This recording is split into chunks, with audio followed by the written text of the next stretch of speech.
संसार में जन्म लेने के बाद सब कुछ ढूंढ सकते हो। संसार में जन्म लेने के बाद सब कुछ निकाल सकते हो। संसार में जन्म लेने के बाद सब कुछ ढूंढ लोगे, निकाल लोगे, पर संसार में जन्म लेने के बाद, दुनिया में आने के बाद व्यक्ति सब कुछ ढूंढ सकता है, सब कुछ निकाल सकता है, पर दुनिया में आने के बाद व्यक्ति, संसार में आने के बाद व्यक्ति अपनी गलती नहीं ढूंढ सकता और अपनी गलती नहीं निकाल सकता। और शिव कथा कह रही है, भगवान शंकर का चरित्र कह रहा है। शिवालय में जाओ, शंकर के मंदिर में जाओ तो दो चीजें बाहर छोड़कर जाओ, एक चमड़े का जूता और दूसरा चमड़े के शरीर में रहने वाला अहंकार, ये भी बाहर छोड़कर जाए। शंकर के मंदिर में जब पहुंचो, शिवालय में पहुंचो, शंकर को एक लोटा जल चढ़ाने जाओ तो दो चीजें बाहर छोड़ जाओ, एक चामड़े का जूता और दूसरा ये चामड़े के शरीर में रहने वाला अहंकार। बस ये दो चीज मंदिर में लेकर मत जाना, ये दो चीज शंकर के पास लेकर मत जाना। एक चमड़े का जूता बाहर रहने दो और दूसरा चमड़े के शरीर में, ये मनुष्य के शरीर में जो अहंकार रहता है, इस अहंकार को बाहर रहने दो। जब तुम मनुष्य के शरीर में, चामड़े के शरीर में जो अहंकार है, इस अहंकार को जब आप बाहर छोड़ दोगे तो परमात्मा को मिलने में देरी नहीं लगेगी, परमात्मा मिल जाएगा।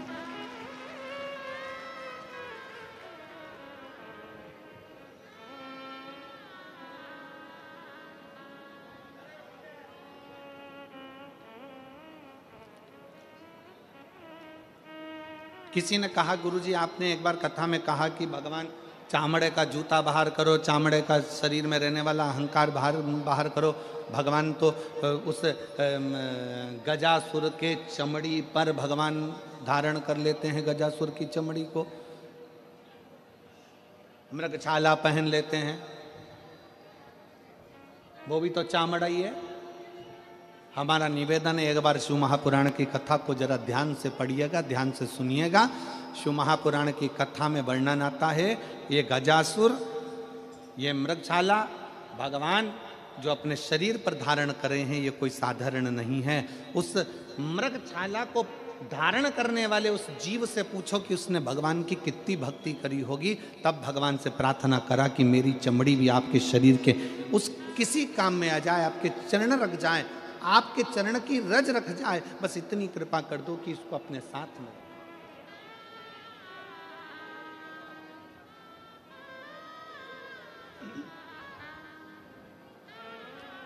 महाराज,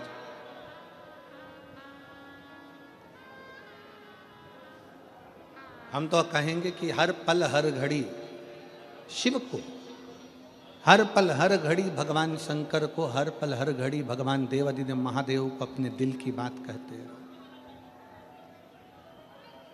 अपने मन की बात कहते हैं।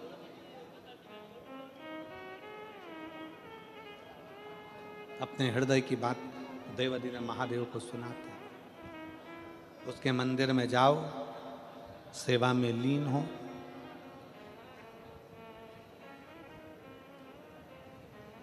एक कथा आती है शिव महापुराण में, एक कनक कुंडला नाम की एक अप्सरा थी, जिसका नाम था कनक कुंडला। बहुत सुंदर अप्सरा थी, बहुत सुंदर।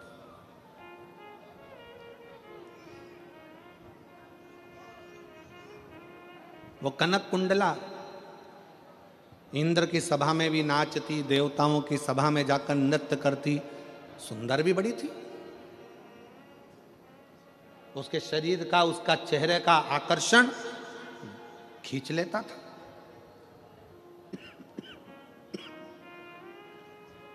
बहुत सुंदर थी कनक कुंडला।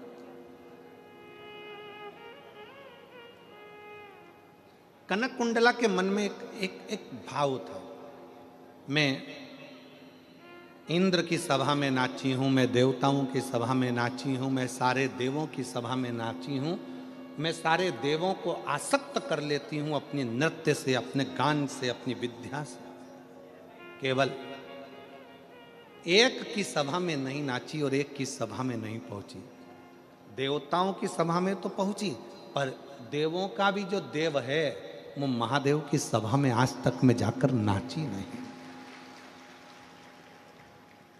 महादेव की सभा में आज तक नहीं नाची मैं। अब उस कनक कुंडला को कौन समझाए? तुमरुका जी ने एक बार प्रश्न किया था भगवान शंकर से कि प्रभु, सारी दुनिया में लोग नृत्य करते हैं, सारी दुनिया में लोग नाचते हैं, कूदते हैं, बहुत बहुत नृत्य करते हैं। देव ऋषि नारद भी चारों तरफ घूम घूम कर श्रीमन नारायण गायन करता है, नाचते हैं, श्रीमन नारायण स्मरण करते हैं।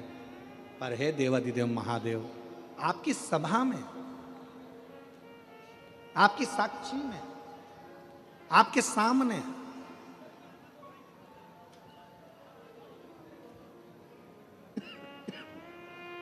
कोई नृत्य क्यों नहीं कर पाता?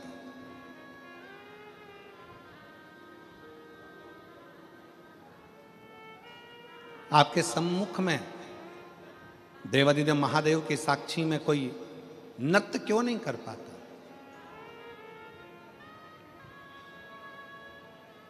शंकर भगवान मुस्कुराकर उत्तर दिए हैं।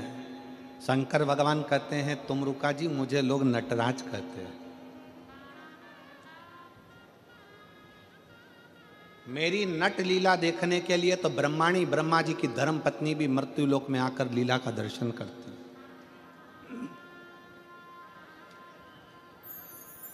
और सुनो तुमरुका जी,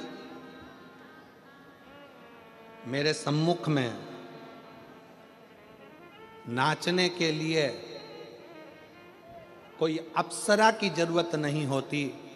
मेरी सभा में केवल नृत्य, भजन, कीर्तन करने के लिए जो दिल की अप्सरा हो, जो मन से पवित्र हो, जो चित्तवृत्ति से पवित्र हो, जो हृदय से पवित्र हो, उसकी जरूरत होती है। जरूरत उसकी है।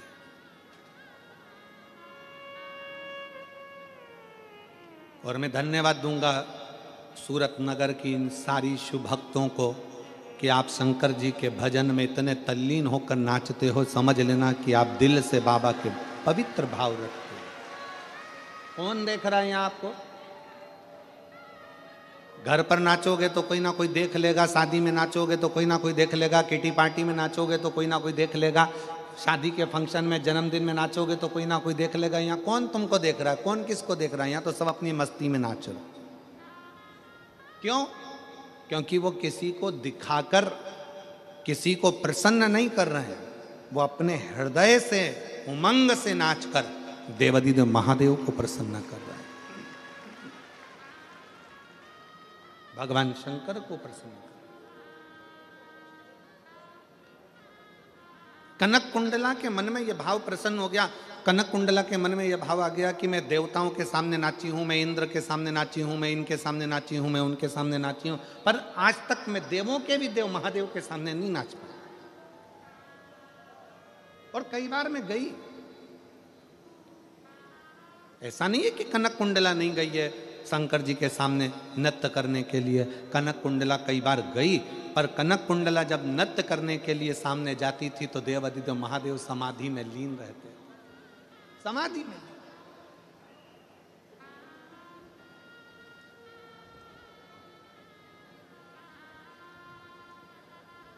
और शंभु शरणे पड़ी मांगो घड़ी रे, दुख काटो दया करी दर्शन आपो। शंभु शरणे पड़ी मांगो घड़ी रे घड़ी, दुख काटो दया करी दर्शन आपो। कनक कुंडला कई बार पहुंची भी है। पर शिव नेत्र ही नहीं खोले।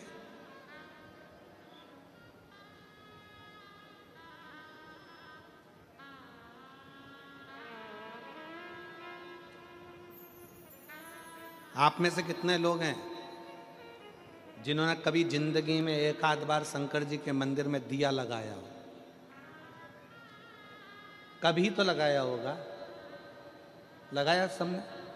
दीपक रख लो। शिव जी ने तुम्हारे दीपक को देखा कि नहीं देखा, कि तुमने जलाया कि नहीं जलाया? जम के बोलो जरा।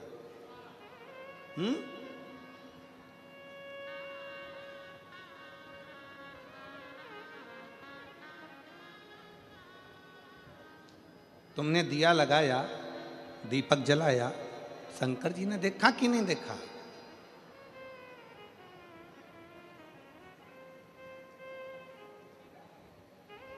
शिव महापुराण की कथा कहती है, कनक कुंडला ने विचार करा, कुछ भी हो जाए मैं शंकर जी के मंदिर, भगवान शंकर की साक्षी में कैलाश पर शिव के सामने अपना नृत्य प्रस्तुत जरूर करूंगा, जरूर प्रस्तुत करूंगा। और कनक कुंडला क्या करती? एक दीप लेकर जाती, शंकर जी की साक्षी में वो दीप रख देती, घृत भरकर, घी भरकर, और बाती उसको रख देती। उसमें अग्नि प्रज्वलित नहीं करती, उसमें माचिस नहीं लगाती, उसको जलाती नहीं, प्रज्वलित नहीं करती।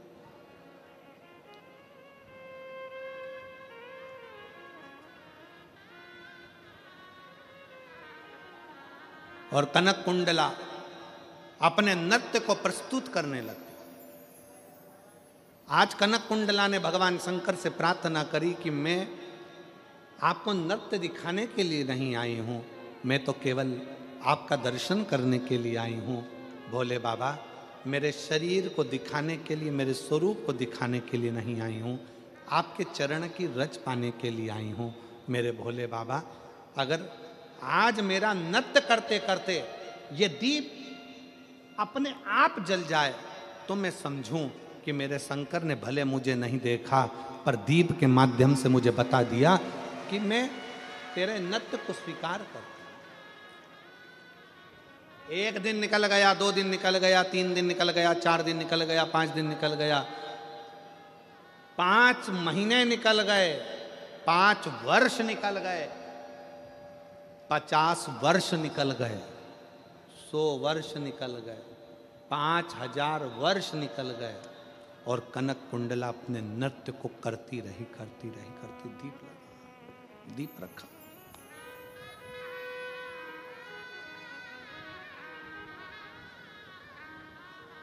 दीप रखा है।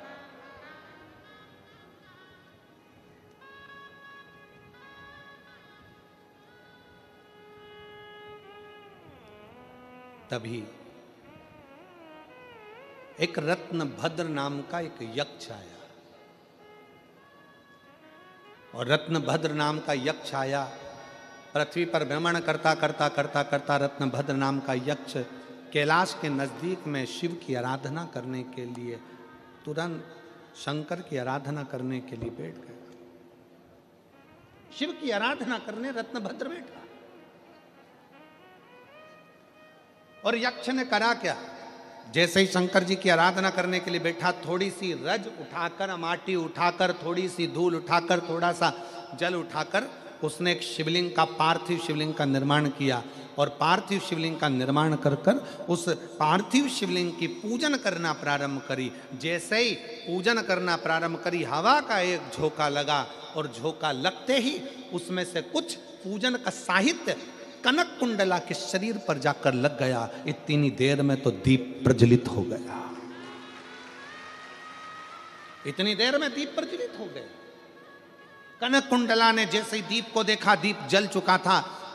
5000 वर्ष निकल गए कनक कुंडला को नाचते नाचते, पर भगवान उस दीप को नहीं जलाए थे, केवल एक रत्नभद्र नाम का यक्ष शंकर के पार्थिव लिंग का निर्माण करता है और उस पार्थिव लिंग के निर्माण का थोड़ा सा निर्माल्य शरीर से छू जाता है और कनक कुंडला का शरीर स्पर्श होते से कनक कुंडला इतनी पवित्र हो जाती है कि वो दीप अपने आप जल जाता है।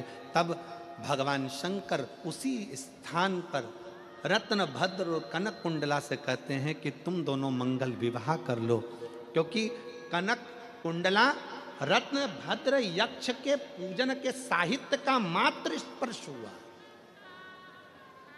मात्र स्पर्श। एक पत्र है,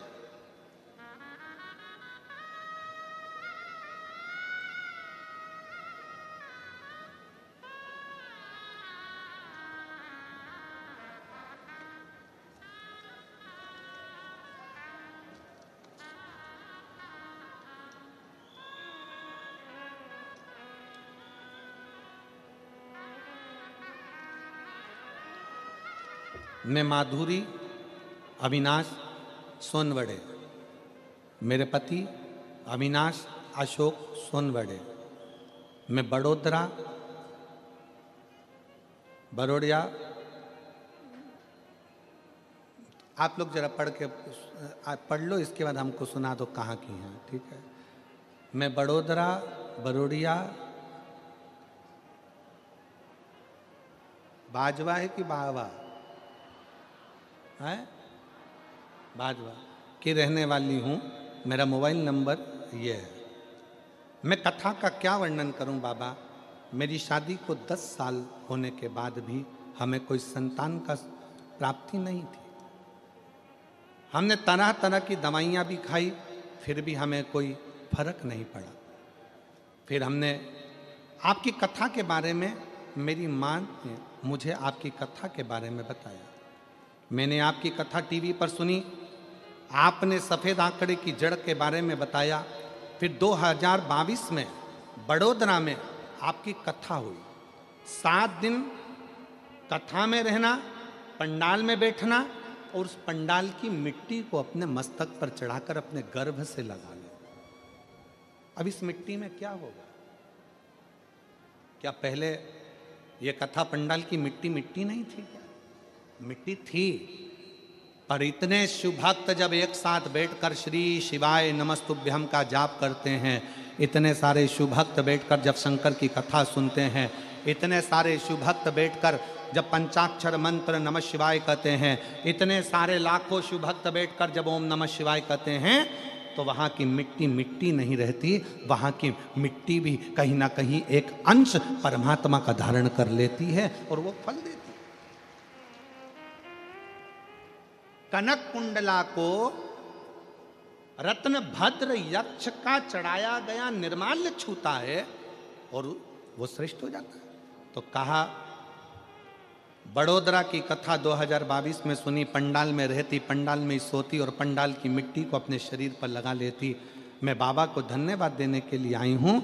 कहीं बैठी हो माधुरी अविनाश सोनवड़े, पति अविनाश अशोक सोनवड़े, कहीं बैठे हो, आ जाइए, अपने बच्चों को ले आओ। सोनवड़े, मैं बड़ोदरा से आई हूँ। मैं पशुपतिनाथ का व्रत भी करी। उस मिट्टी की प्रबलता बताना चाहती हूँ कि क्यों शिव महापुराण के कथा के पंडाल में लोगों को जाना चाहिए, क्योंकि उसकी मिट्टी भी हमारे शरीर पर धूल भी चढ़ जाए तो हमारा जीवन संवर जाता है। बाबा की कृपा से मेरे घर में 24/2/2024 को शंकर जी की कृपा से, जैसे आप कहते हो ना गुरुजी, देवता देते हैं पल्ला झाड़ कर और महादेव देते हैं छप्पर फाड़ कर, मेरे बाबा की कृपा से एक नहीं, बाबा ने मुझे 2 बच्चे दिए हैं, जुड़वा बच्चे जन्म लिए हैं। दोनों का फोटो लगा रही हूं,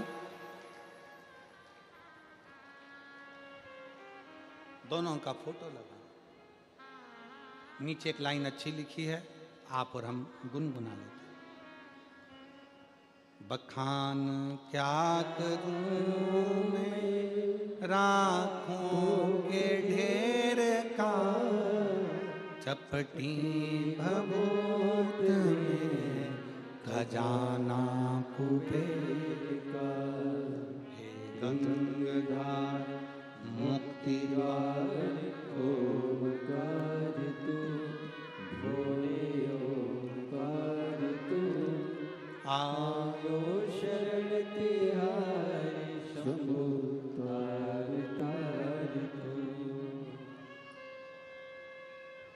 शिव पर चढ़ा हुआ थोड़ा सा निर्माल्य शरीर को छू गया।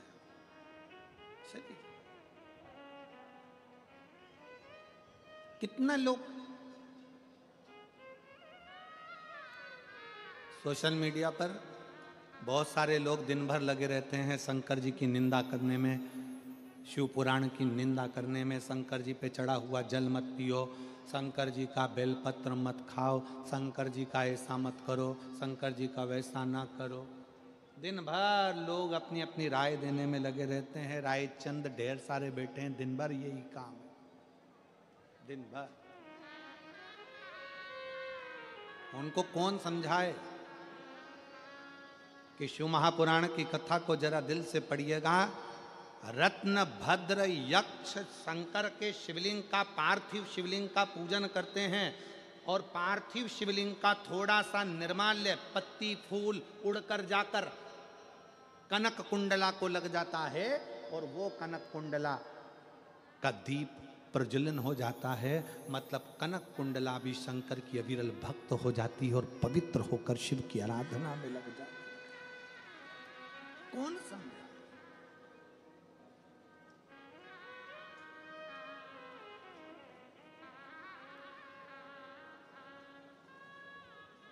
इसीलिए आप लोगों से कहते हैं कि शिव के सिवा कहीं दिल, शिव के सिवा कहीं दिल वरना पड़ेगा तुझे आंसू बहाना, वरना पड़ेगा तुझे आंसू बहाना। शिव के सिवा कहीं दिल ना लगाना, शिव के सिवा कहीं दिल ना लगाना। आप करो शंकर की आराधना, आप जितना बन सकता है शिव की आराधना करिए।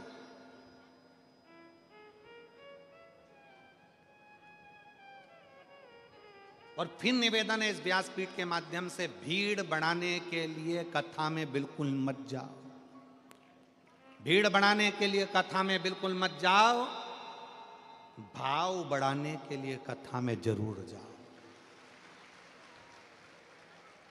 शंकर के प्रति अपने भीतर भाव प्रकट करिए। भीड़ बढ़ा के करोगे क्या? भाव बढ़ाइए। कौन सा भाव बढ़ाना है? कथा में जाऊंगी, कथा सुनूंगी, कथा का स्मरण करूंगी, कथा का रस तत्व ग्रहण करूंगी।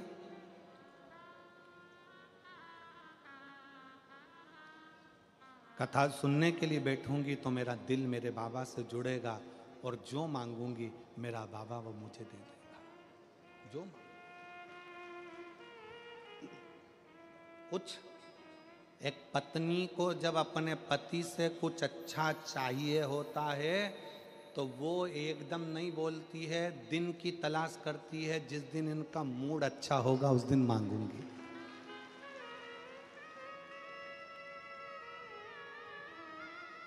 जिस दिन इनका मूड अच्छा होगा उस दिन मांगूंगी।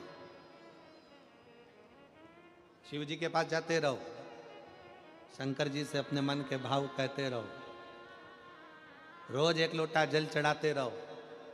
जिस दिन मेरे भोले बाबा का मूड अच्छा होगा उस दिन तेरे एक लोटे जल का पूरा फल वो तुझे प्रदान कर देगा। मन अच्छा।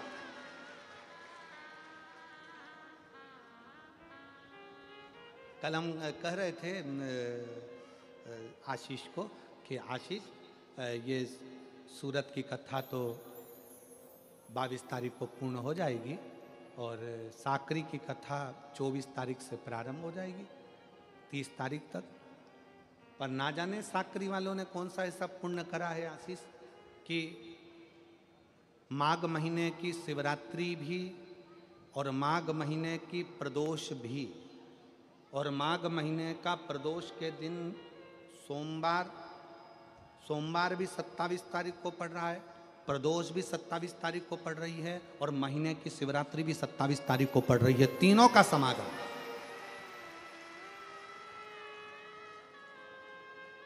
हमने कहा ना जाने साकरी में जो कथा है 24 तारीख से 30 तारीख तक भगवान जाने कौन सा भाग्य लिख कर लेकर आए हैं, जहाँ पर कथा 1 बजे से 4 बजे तक साकरी महाराष्ट्र में धुलिया जिले के अंतर्गत होने जा रही है। उसमें 3 संजोग, सोमवार, 27 तारीख का ही प्रदोष और 27 तारीख को ही महीने की मासिक शिवरात्रि, तीनों का संजोग बन गया।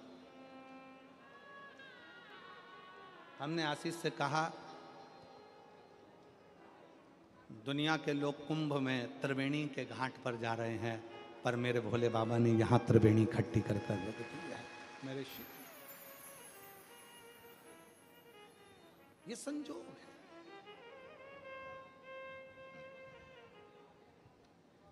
पति से कुछ चाहिए, उसके मूड को देखना पड़ेगा थोड़ा सा। अच्छा, बेटा भी कहता मम्मी आप पापा से कहकर मुझे दिलवा दो ना।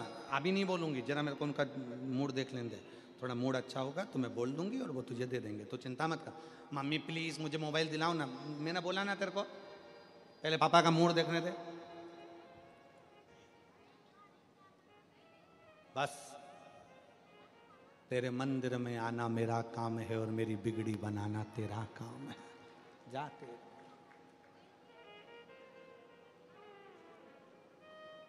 आप उसकी सेवा करते रहो।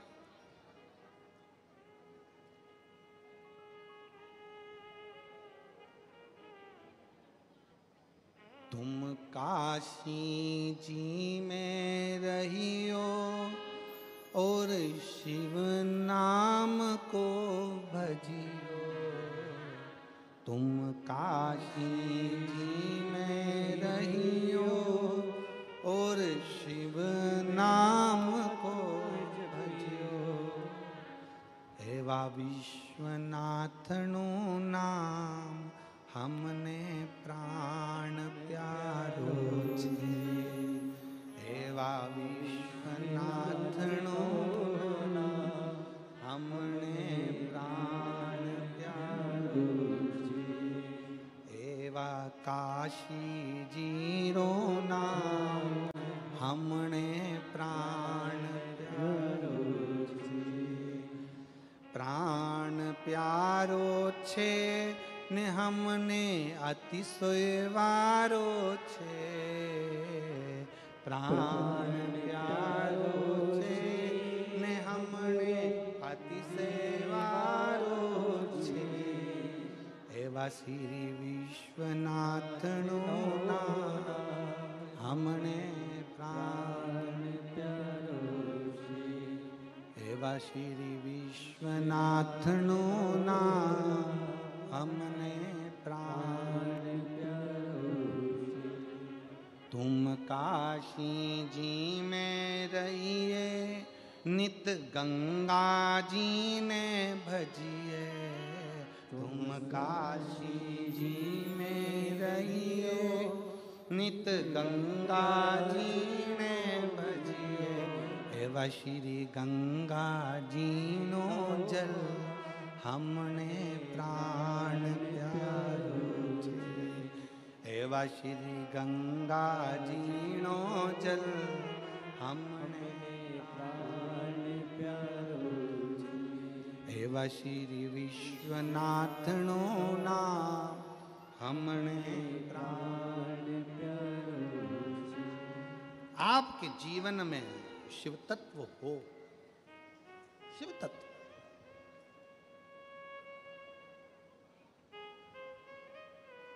शिव महापुराण का पंडाल नहीं, कल्प वृक्ष बैठो।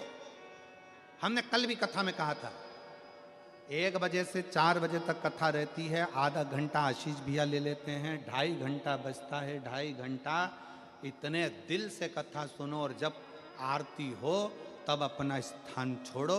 तब तक बाबा की भक्ति में रमे रहो कि मेरा बाबा मेरे सामने है और मुझे शिव तत्व प्राप्त करना है। मेरा बाबा शिव तत्व है,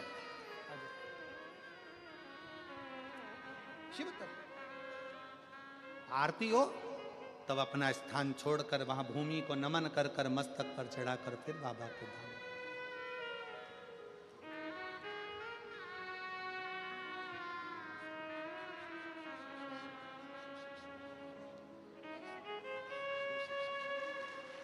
शंभो शंभो शंभो शंभो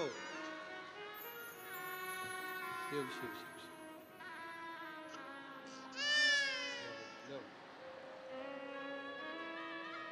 शंभो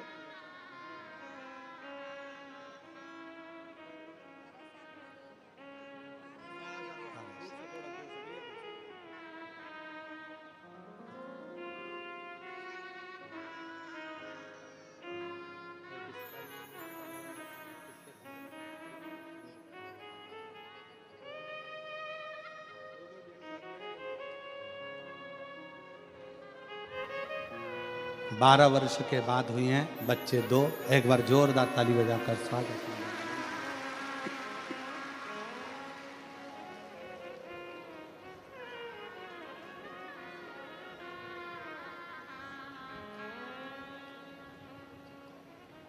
तुम उज्जैनी में रहिए, वहाँ महाकाल को भजिए।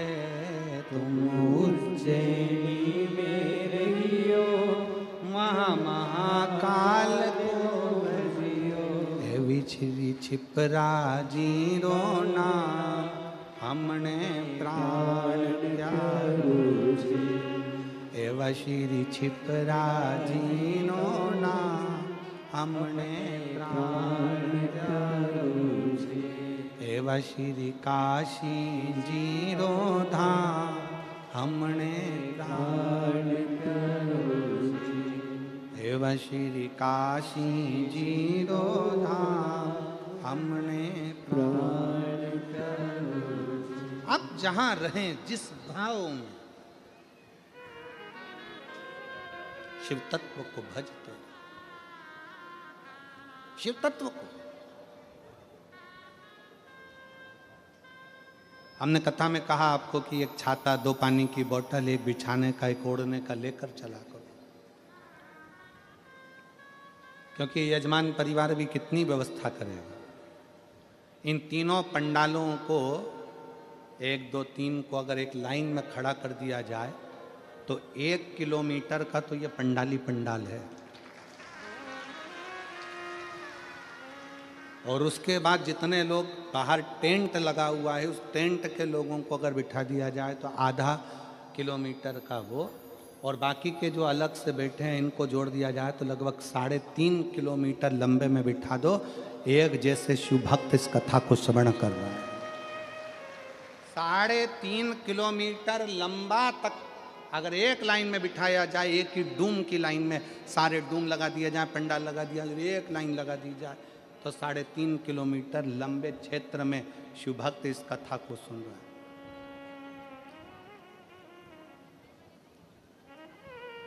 और शनिवार तक तो चल गया, रविवार को क्या होगा तेरा कालिया।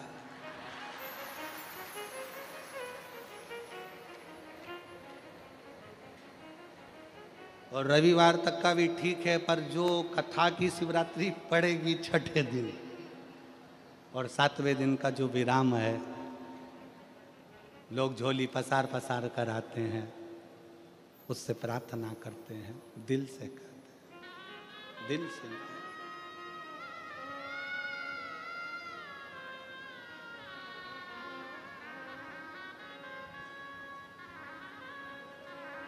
अच्छा एक बात बताओ, मेरे भोले बाबा, मेरे शंकर भगवान तो भस्म रमा के रहते हैं तो भी इतने सुंदर हैं।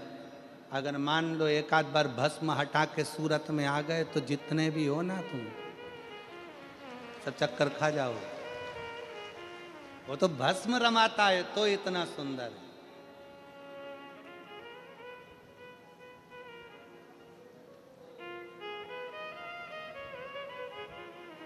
वो कहते हैं ना कि तेरी प्रतिमा इतनी सुंदर तो कितना सुंदर होगा। तेरी प्रतिमा इतनी सुंदर तो कितना कितना सुंदर था। शरणानंद कार्तिकेय जी ने कहा, मन में अगर भाव उत्पन्न हो जाए, शिव तत्व कराए, कनक कुंडला का विवाह रत्नभद्र के साथ हो गया। रत्नभद्र यक्ष की पत्नी बन गई कनक कुंडला। कनक कुंडला जब इंद्रलोक में गई तो इंद्रलोक में कनक कुंडला से पूछा कि इतने सारे देवता थे तो तूने रत्न भद्र को ही अपने विवाह के लिए क्यों चुना?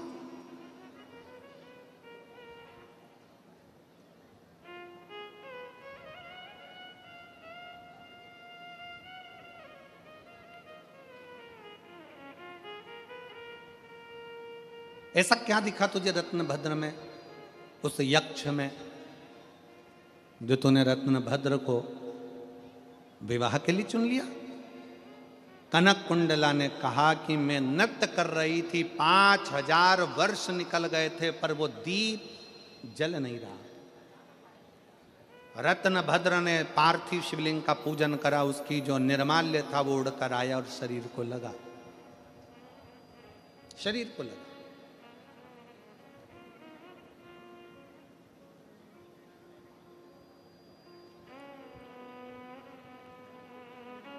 आप सबके स्मरण में एक कथा होगी श्रीमद् भागवत की। भगवान कृष्ण ने अपने पांव की मिट्टी उठाकर खाई थी। खाई थी कि नहीं खाई थी? भागवत सुनिए कि नहीं सुनिए? सुनिए सबने। भगवान ने मिट्टी खाई कि नहीं खाई? खाई ना। भागवत जी में लिखा है कि भगवान ने मिट्टी खाई। तो किसी ने पूछा भगवान से कि भगवान तुमने ये मिट्टी क्यों खाई? भगवान कहते हैं जिस समय पर पूतना मुझे विष पिलाने के लिए आई थी उस समय पर सबसे पहले पूतना ने मुझे दूध पिलाया था, और दूध पिलाते समय जितने ब्रज के बच्चों को पूतना स्तनपान कराते कराते आई थी, दूध पिलाते पिलाते आई थी, विष पिलाते पिलाते आई थी, सारे बच्चों के प्राण उनके मुख से छूटे थे और पूतना के स्तन में चले गए थे। मैंने दूध पीने के बहाने उन बच्चों के प्राणों को, ब्रजवासियों के प्राणों को अपने खींच कर पेट में रख लिया था।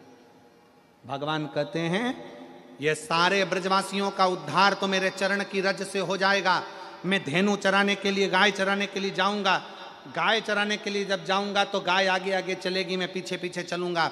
गाय जब वापिस आएगी तो मैं जब पीछे चल रहा हूँगा तो बाद में आते समय गाय के चलने से वो रज उड़ेगी।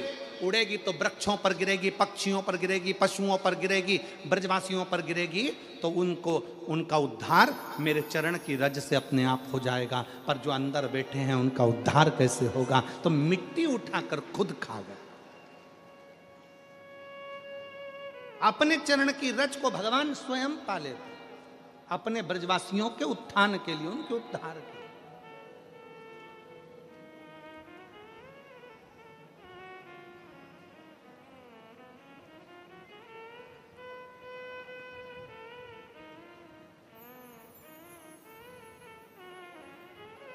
अब जब आप सब भी यहाँ से उठ उठ के जाते हो ना, सब उठ के जाते हो ना, जब तो जाते जाते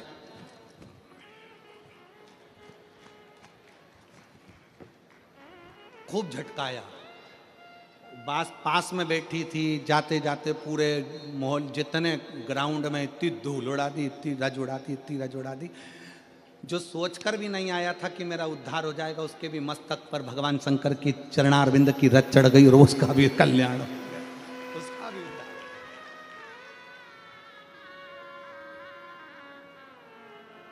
उसका भी उद्धार। कनक कुंडला इतने अच्छे अच्छे देव हैं, इतने सारे देवता हैं, तू उनसे विवाह कर लेती, पर तूने रत्नभद्र में ऐसा क्या देख लिया, उस यक्ष में ऐसा क्या देख लिया कि तूने विवाह कर लिया? कनक कुंडला कहती है मैंने बस एक ही चीज देखी है कि जिससे मैं विवाह कर रही हूँ वो भगवान शंकर की आराधना करने वाला है। उसके चढ़ाए गए थोड़े से निर्माल्य से मेरा जीवन सार्थक हो गया, तो इसलिए मैंने उससे विवाह करने का विचार कर लिया।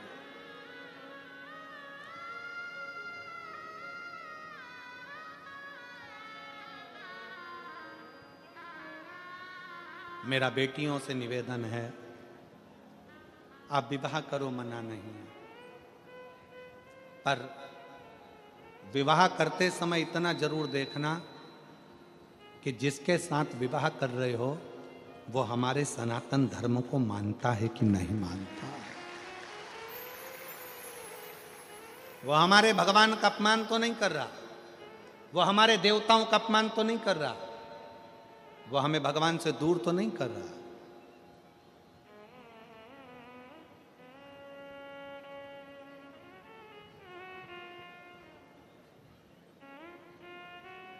अपने देव का अपमान तो नहीं कर रहा।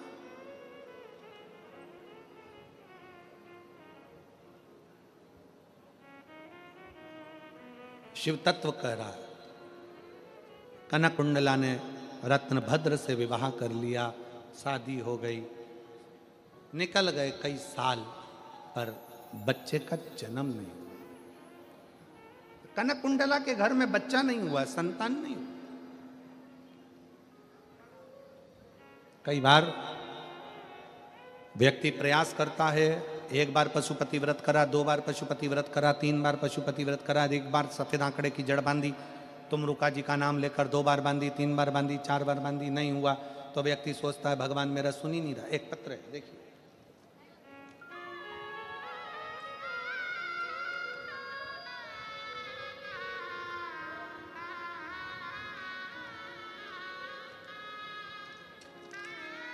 हूँ जसीबेन, जीना भाई, रबारी, आहवा जिला डांग, मेरा मोबाइल नंबर ये है। अब तुम लोग पढ़ के सुना दो अगर हम गड़बड़ पढ़े हों तो।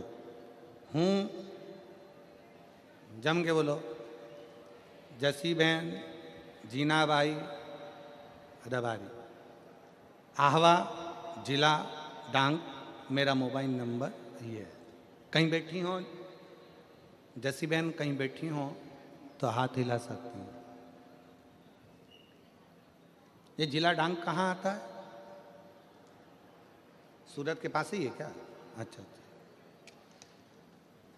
कहीं बैठी हो जैसी बहन तो हाथ हिला सकती हैं और एक बेलपत्र लेने के लिए आ सकती हैं। मेरा बेटा रोहित जीना भाई रबारी 4 साल से सरकारी नौकरी के लिए मेहनत कर रहा था, लेकिन निकल नहीं रहा था। मेरे पड़ोसन में एक बेटी ने मुझे कहा कि काकी आप शिव मंदिर जाया करो, महादेव पर 1 लोटा जल चढ़ाओ। मैंने मेरे पड़ोसी की बेटी पर विश्वास रखकर मंदिर जाना चालू किया, शिव पर 1 लोटा जल चढ़ाना प्रारंभ किया। मैं भोले बाबा का क्या गुणगान करूं। मैंने बेटे से भी बाबा को जल चढ़ाने को कहा और उसने भी अपनी मेहनत को 4 गुना करा। जैसा आप बोलते हो कि मेहनत को 4 गुना करो, तो मेरे बेटे ने मेहनत को 4 गुना बढ़ाया। 7 अक्टूबर 2024 को शहद लगाकर बेलपत्र चढ़ाकर परीक्षा देने गया बाबा। 25 दिसंबर 2024 को बाबा की ऐसी कृपा हुई कि मेरे बेटे की सरकारी नौकरी वन विभाग में लग गई। मैं बाबा को प्रणाम करने के लिए यहाँ पर आई। एक लाइन अच्छी लिखी है, बेटे का फोटो भी लगाया उन्होंने। जिसकी नौकरी लगी उसका फोटो भी उन्होंने लगाया। एक लाइन अच्छी लिखी है,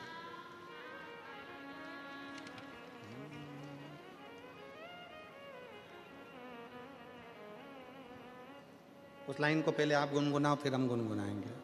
हमें भी तो मालूम पड़ना चाहिए तुम पढ़ रहे हो कि नहीं पढ़ रहे हो।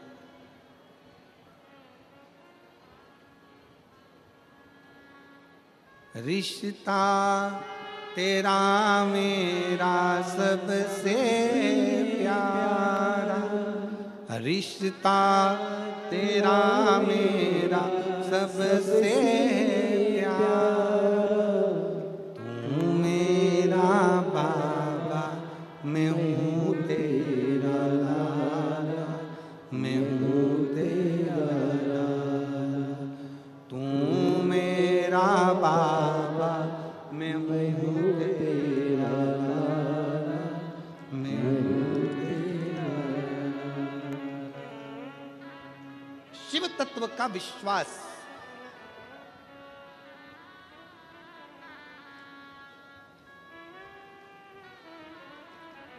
शिव पर करा गया भरोसा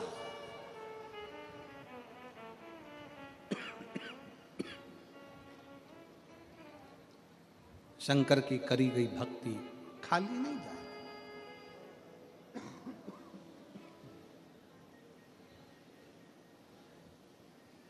शिव भक्ति खाली नहीं जाए। कनक कुंडला के घर में संतान का सुख नहीं।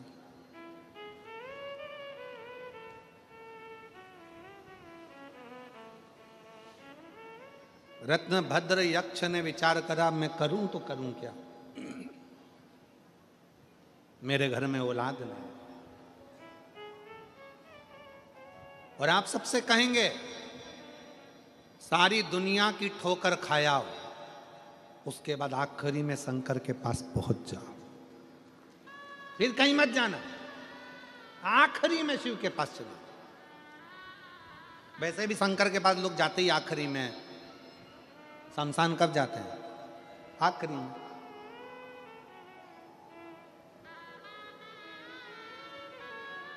कौन है जो जीते जी शमशान घूमने जाता है? आप में से कितने लोग हैं जो अपनी 25वीं शादी की सालगिरह शमशान में मनाते हो? कोई मनाते हो? कोई नहीं मनाते। 50वीं क्या बोलते हैं उसको, सिल्वर जुबली और गोल्डन जुबली,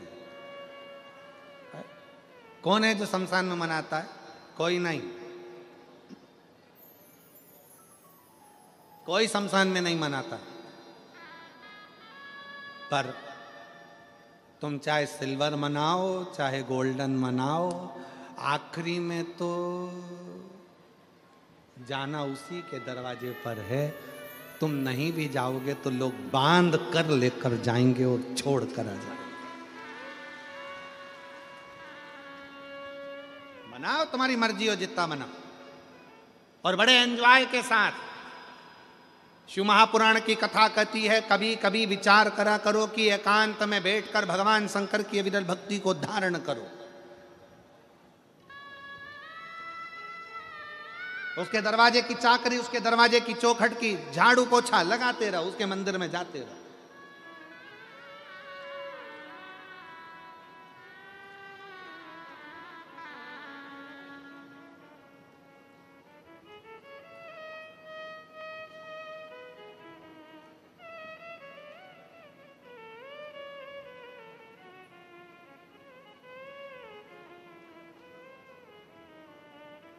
शिव कथा कह रही है, भगवान शंकर का संवाद कर रहा है, शिव पुराण कह रही है। रत्नभद्रा ने अपनी पत्नी कनक कुंडला से पूछा, अपने घर में औलाद नहीं है, क्या करा जाए? कनक कुंडला, हिम्मत नहीं आ रही है। कनक कुंडला के मन में विश्वास है कि मैं शंकर की आराधना करती हूँ, शंकर अगर मेरा विवाह आपके साथ करा सकते हैं तो अच्छा कुछ करेंगे, वो बेकार नहीं कर सकते। अगर आप सब शिव की आराधना में आए हो, भगवान शंकर की भक्ति करने के लिए आए हो, शिव कथा को श्रवण करने के लिए आए हो, तो बाबा भोलेनाथ कभी बुरा नहीं करेंगे। आप शंकर जी के मंदिर में एक लोटा जल चढ़ा रहे हो, शंकर कभी बुरा नहीं करेंगे। शिव भक्ति का फल मिलेगा जरूर।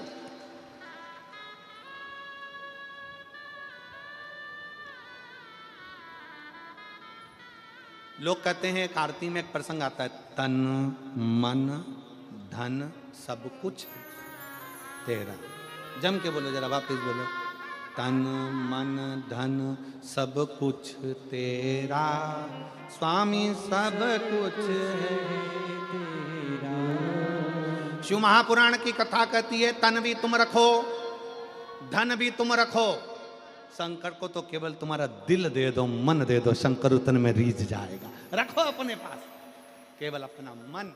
कहाँ बैठे हो, कैसे बैठे हो, जहां बैठे हो, घर में बैठे हो, चाहे दुकान पर बैठे हो, व्यापार में बैठे हो, फैक्ट्री में बैठे हो, तुम कहीं पर भी बैठे हो, अपना दिल जिस समय पर दुकान में बैठो, 1 मिनट के लिए समय निकाल कर याद कर लो, श्री शिवाय नमस्तुभ्यं, श्री शिवाय नमस्तुभ्यं, श्री शिवाय नमस्तुभ्यं, श्री शिवाय नमस्तुभ्यं। अपने आप को भगवान को समर्पित कर दो, अपने आप। कनक कुंडला ने अपने पति रत्नभद्र से कहा, तुम चिंता मत करो, शंकर की आराधना करो। दोनों की दोनों गंधमान पर्वत पर चले गए और गंधमादन पर्वत पर पहुंचकर उन दोनों ने तपस्या करना प्रारंभ करी। तपस्या करते करते करते करते समय निकल गया। तब माता पार्वती जी शंकर जी से बोली, प्रभु बहुत दिनों से ये तप कर रहे हैं, साधना में डूबे हुए हैं, प्रभु अपना फर्ज है कि कोई अपना भजन करता है, पुकारता है, तो अपने को जाकर देना चाहिए, अपने को देना चाहिए। चलिए आप।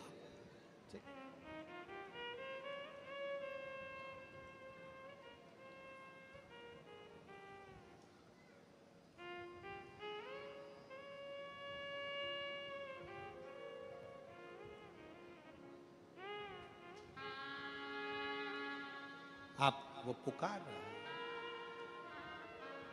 आप चलकर दो।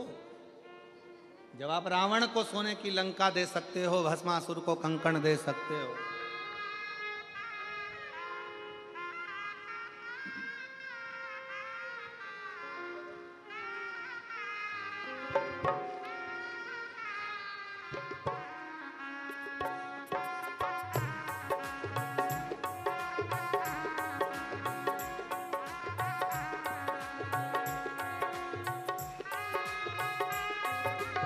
दोनों हाथों से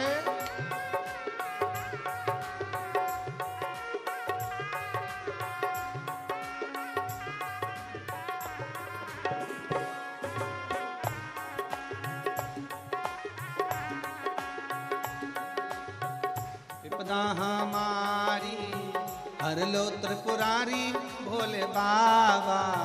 विपदा हमारी हर लो त्रिपुरारी भोले बाबा। मत वाले रखवाले, मत वाले रखवाले। बमा बम भोले शंकर, गले में नाग भयंकर। बमा बम भोले बमा बम भोले शंकर, गले में नाग भयंकर। बमा बम भोले शंकर, गले में नाग भयंकर। विपदा हमारी हर लो त्रिपुरारी भोले बाबा। विपदा हमारी हर लो त्रिपुरारी भोले बाबा। विपदा हमारी हर लो त्रिपुरारी भोले बाबा। विपदा हमारी हर लो त्रिपुरारी भोले बाबा। मत वाले रखवाले, मत वाले रखवाले। बमा बम भोले शंकर, गले में नाग भयंकर। बमा बम भोले शंकर, गले में नाग भयंकर। बमा बम भोले शंकर, गले में नाग भयंकर। बमा बम भोले शंकर, गले में नाग भयंकर।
मस्तक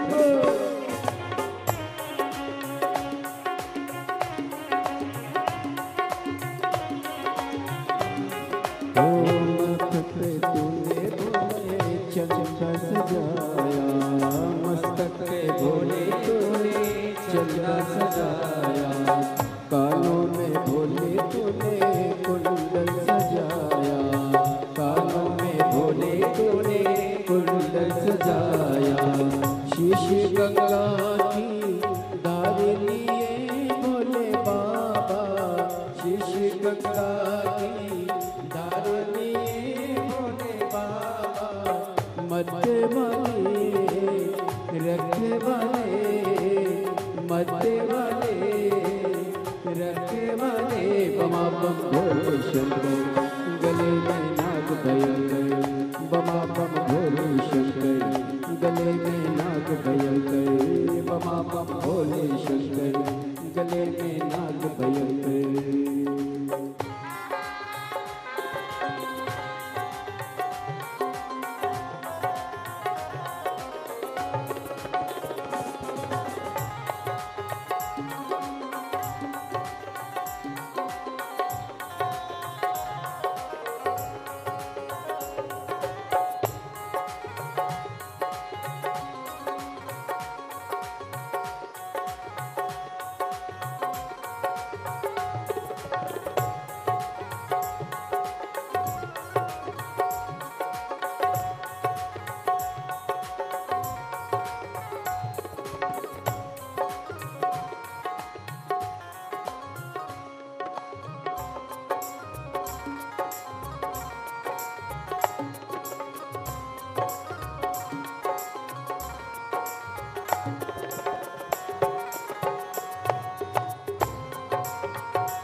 रावण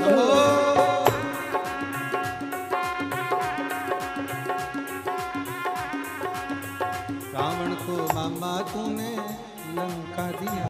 जिसके घर की बेटी नयन नीचा कर कर चलती है, उसके घर का भाई छाती ऊंची कर कर चलता है।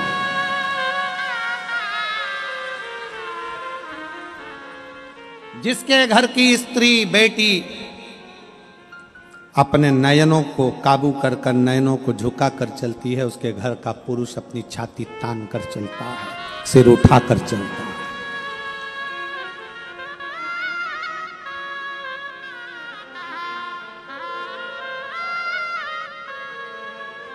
संत को मन, स्त्री को नयन काबू में रखना चाहिए। सोमनी नहीं रख पाई। एक सखी के कहने पर, एक सहेली के कहने पर अपना पूरा शरीर उसने यही काम में लगाया कि पर पुरुषों को अपनी ओर आसक्त करना।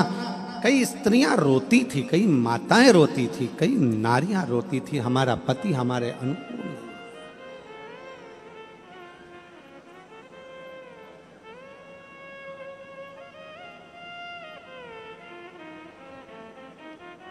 हमारे अनुकूल नहीं है हमारा पति। अब गांव के लोग एकत्रित हो गए और गांव के लोग इकट्ठे होकर उन्होंने ब्राह्मण से कहा, ब्राह्मण देवता आप मंदिर में पूजन करते हो, अर्चना करते हो, चाकरी करते हो, मंदिर की सेवा करते हो, पर आपकी बेटी ठीक नहीं है, हम उसको यहां रखना नहीं चाहते। आपकी बेटी को आज हम इस गांव से निकालना चाहते हैं।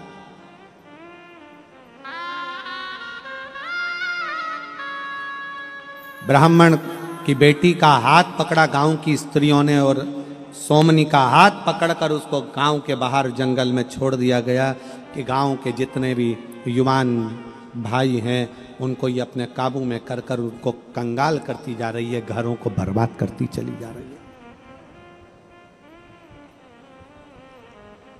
सोमनी जंगल में चली गई। अब जंगल में गई तो क्या करे, एक दिन तो रोई, दूसरे दिन जंगल में रहने वाला कोई एक असुर प्रवृत्ति का कोई व्यक्ति उसको मिल गया और मिला तो उसके साथ रहने लगी।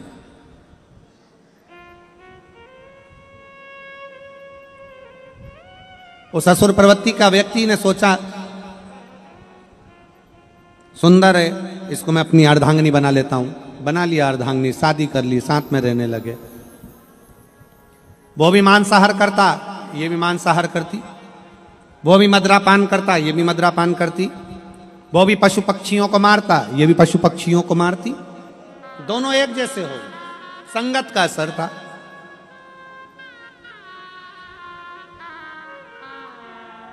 अरे ऐसी कैसी संगत जी,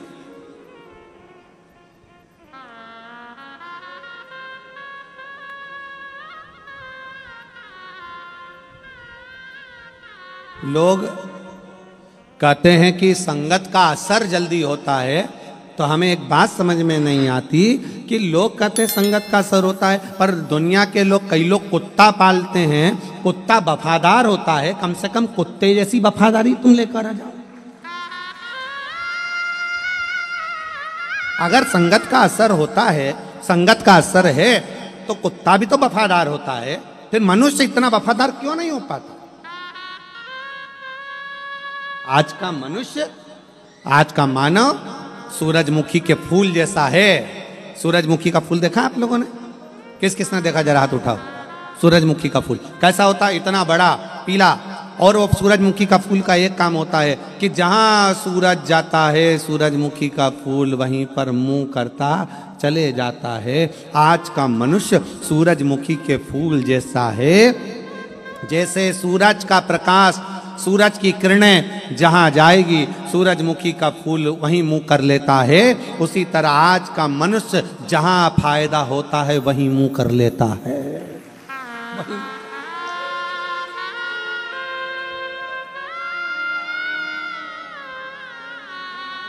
मौसी के घर से फायदा है, मौसी के घर चाचा जी क्या फायदा, चाचा जी क्या, काका जी क्या फायदा, काका जी क्या, मामा जी क्या फायदा तो मामा जी क्या, नाना जी क्या फायदा तो नाना जी क्या। और मान लो किसी व्यक्ति से काम निकालना है और उससे फायदा लेना है तो भैया जी, काका जी, मामा जी, फूफा जी, नाना जी सब कर कर फायदा निकाला, काम निकाला और मुख को मोड़ दिया।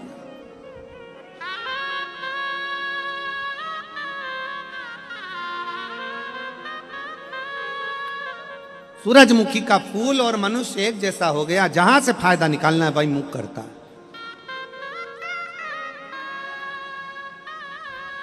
शिव कथा कह रही है, संगत हो गई, दोनों पति पत्नी जीवों की हिंसा करते, मांस लाते, खाते, मदिरा का पान करते, गलत कार्य करते, जंगल में विहार करते। समय निकलता गया और फिर निवेदन है, जब यौवन रहता है ना, जब मनुष्य का यौवन शरीर रहता है, अच्छा शरीर रहता है, सुंदर शरीर रहता है, तब तक तो उसको भान नहीं होता कि कौन सा पाप कर्म कब कर रहा है। पर जैसे जैसे शरीर ढलता चले जाता है, बुढ़ापा आते चले जाता है, तब मनुष्य को मालूम पड़ता चले जाता है कि मैंने जिंदगी में कौन से पाप कर्म करे हैं, कौन कौन से पाप। हिम्मत बुरे कर्म कर बंदे वरना पछताएगा, भगवान की आंखों से तू बच नहीं पाएगा, तू बच नहीं पाएगा। अरे ओ अज्ञानी मत कर नादानी, अरे ओ अज्ञानी मत करना, तेरे कर्म का फल भी तू ही पाएगा, जैसा किया तूने तेरे आगे आएगा। मत बुरे कर्म कर बंदे वरना पछताएगा, भगवान की आंखों से तू बच नहीं पाएगा, तू बच नहीं पाएगा। कठिन है, बहुत कठिन। कोई शास्त्र पुराण कहते हैं नरक भोगने जाना पड़ेगा, कोई कहता है बैकुंठ जाओगे। शिव महापुराण में वेद व्यास जी ने न नरक लिखा न स्वर्ग लिखा। शिव महापुराण में वेद व्यास जी लिखते हैं कि इसी पृथ्वी पर भोगना है और इसी पृथ्वी पर सुख का अनुभव भी करना। और जो चले गए वो आज तक आकर नहीं बताए कि हम नरक में हैं कि स्वर्ग में हैं। तुम्हारे मोहल्ले का कोई जाके वापिस आके बताया हो तो बात दूसरी, और सूरत वालों को ऐसी फैसिलिटी अगर अलग से परमात्मा ने दी हो तो बात दूसरी। कि कोई बता दे ऊपर जाने के बाद कि वो नरक भोगा कि स्वर्ग भोगा। कितनी अप्सराओं का नृत्य देखने को मिला, कितना बैकुंठ का सुख देखने को मिला, कितना नरक भोगने को मिला, कितना कुंभिपाक आदि आदि के नरकों में कितना भोगा। शिव महापुराण में वेद व्यास जी ने कहा आपने जो कर्म किया है आपके मरने से पहले आपको भोगना, और उसका प्रमाण है ये शिव महापुराण की कथा, सोमनी का चरित्र। सोमनी अवस्था ढलती चली गई और अवस्था ढलते ढलते एक दिन सोमनी का पति मर गया। अकेली मदिरा के नशे में धुत होकर पड़ी थी। रात्रि को लगी भूख, उजाला नहीं था, आंगन में बंद रही थी। बकरा बकरी बाहर निकली तलवार लेकर और शीश काटने गई। भूख लग रही थी तो मांस निकालने के लिए गई सोमनी, और जो मारा तो मांस निकाला लेकर अंदर चली गई। सुबह जैसे ही आंख खुली देखा बकरी नहीं मरी थी, एक गाय का बछड़ा मर गया था। एक गाय का बछड़ा सोमनी के मुख से निकल गया। शिव शिव शिव शिव शिव शिव 5 बार सोमनी शंकर का नाम ले ली, शिव शिव नाम उच्चारण कर ली। क्यों? क्योंकि पिताजी उसको हमेशा कहते थे कि शंकर के मंदिर जा, शंकर के मंदिर जा, शंकर के मंदिर जा। कभी नहीं गई, पर आज उसे पिता के वचन याद आए, अरे मैंने कितना बड़ा पाप कर दिया, बछड़ा मेरे हाथों से चला गया, एक गाय का बछड़ा मेरे हाथों से मारा गया। शिव शिव कहकर शिव शिव कहती रही। समय बीता, सोमनी के शरीर में एक रोग हो गया जिसको कोढ़ का रोग कहते हैं। सोमनी का शरीर, जिस काया का उसको अभिमान था, वो काया पूरी की पूरी बेकार हो गई।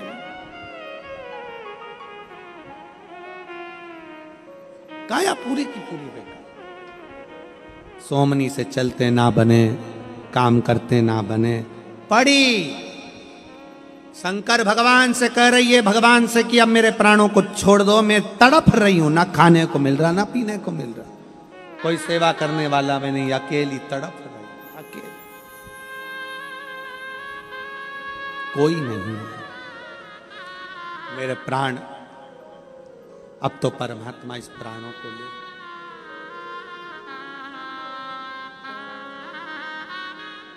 और सीधी बात है, आप किसी के यहां जाओगे तो कोई आपके यहां आएगा। मामा जी के घर शादी में जाओगे तो मामा जी तुम्हारे घर की शादी में, जम के बोलो जरा, मौसी के घर की शादी में जाओगे तो मौसी तुम्हारे घर की शादी में आएगी। मौसी के घर शादी में तुमने अपनी बहू को भेज दिया तो मौसी भी तुम्हारे घर की शादी में अपनी बहू को भेज दिया।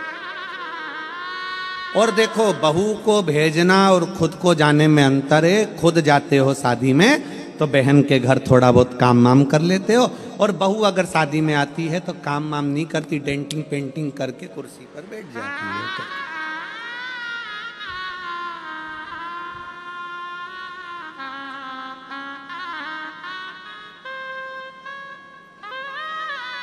और कुर्सी पर बैठे बैठे बस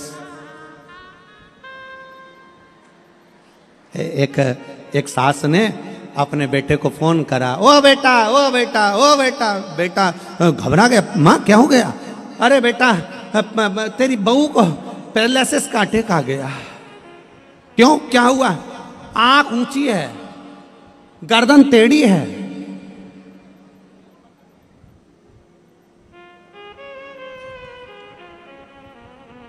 कुछ बोल नहीं रही है, मुंह टेढ़ा है, उसको पैरालिसिस का अटैक आ गया। बेटा जल्दी आ। इतने में बेटे ने पूछा, ये बताओ कि वो जमीन पे पड़ी है कि खड़ी है? सास बोली, बेटा वो तो खड़ी है।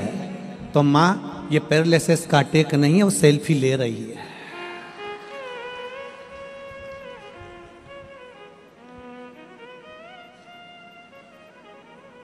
ये पैरालिसिस का अटैक नहीं है।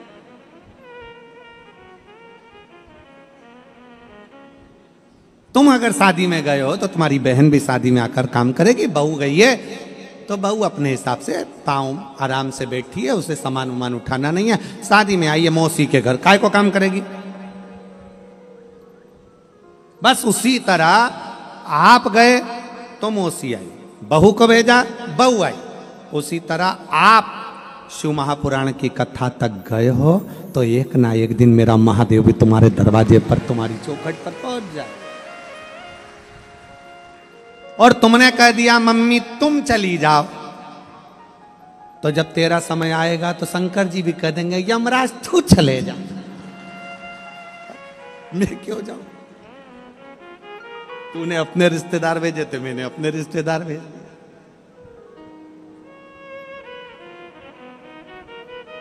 और दोनों में अंतर है। बहन बहन के घर शादी में जाती है, फैलारा उठाती है। बहन के घर शादी में बहू जाती है, फैलारा नहीं उठाती है। दोनों में अंतर है। शंकर भगवान की कथा में आप जाते हो तो शंकर आपके दरवाजे पर आकर आपको नंदी पर बिठाते हैं। और अगर आपने रिश्तेदार भेज दिए तो उसके भी बहुत रिश्तेदार हैं। सबसे पहले नंबर पर तो यमराज उसका रिश्तेदार है, उसी को भेजते हैं, वो तू चले जा। और देखो दोनों में अंतर है। भगवान नंदी पर वाइट कलर की टवेरा में ले जाते हैं, और नंदी आता है तो ब्लैक कलर की स्कॉर्पियो लाता है।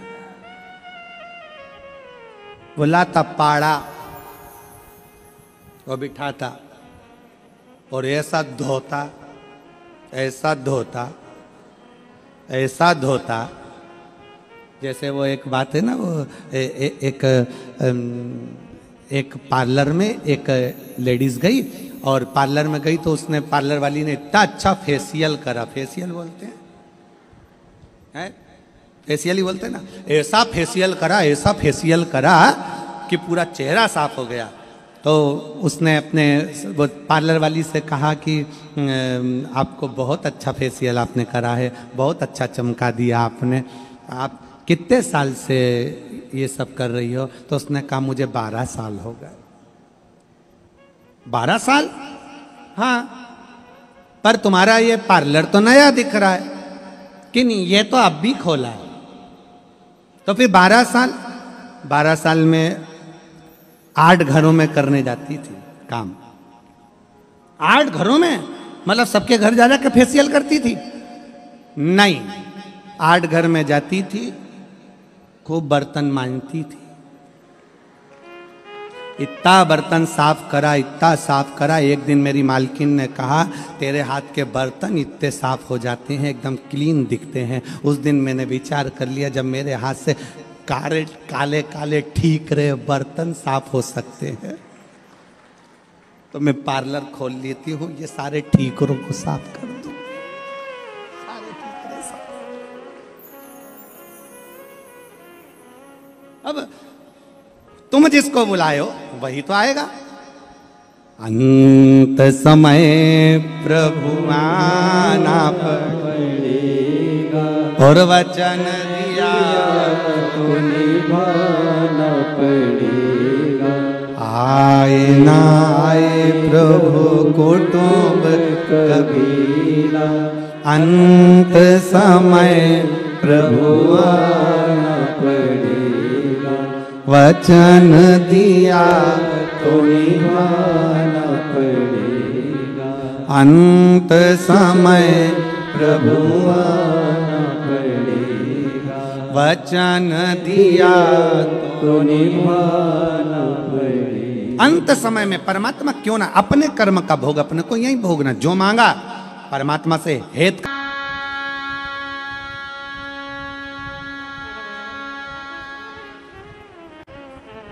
भगवान शिव ओगड़दानी, त्रिकालदर्शी, कैलाशी, अविनाशी भगवान शंकर की कथा कर रही है। सोमनी से गलती हो गई है,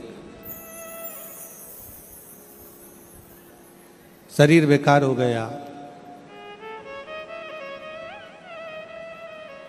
शरीर में इतना रोग लग गया, इतना रोग लग गया कि शरीर गल गल कर गिरने लगा। भगवान से मौत मांग रही है, मृत्यु मांग रही है कि मेरी मौत हो जाए, मेरी मृत्यु आ जाए, मेरे प्राण छूट जाए, मैं मर जाऊं। और फिर निवेदन है, शिव महापुराण में वेदव्यास जी ने लिखा है कि स्वर्ग और नरक इसी पृथ्वी पर है, इसी पृथ्वी पर। कोई कर्म ऐसा मत कर जाना जिस कर्म के कारणवश आपको और हमको कहीं ना कहीं रोना पड़ जाए।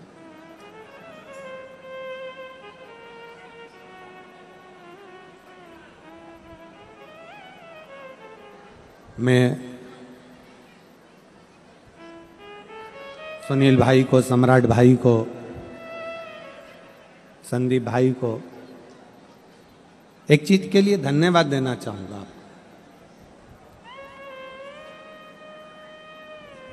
इतने पत्रों का ढेर लगा है सुनील भाई, सम्राट भाई,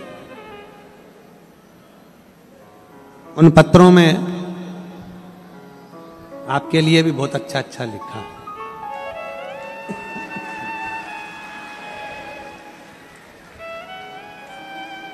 एक बहन ने पत्र में लिखा कि कोई बेटा बीमार था और उसको औषधि की और हॉस्पिटल की जरूरत थी।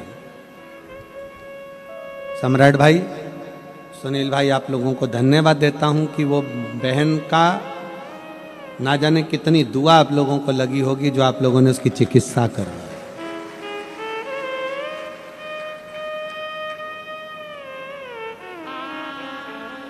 और मैं इस व्यासपीठ के माध्यम से बाबा देवाधिदेव महादेव से यही प्रार्थना करता हूं, सम्राट जी ऐसे ही सम्राट जैसा भाव रखना, और सुनील जी ऐसे ही भगवान शिव की भक्ति करते हुए जनमानस को कहीं ना कहीं जब जब किसी चीज का लिए श्रेष्ठता की जरूरत हो अवश्य करें। श्रेष्ठ बहुत बहुत साधुवाद। बहुत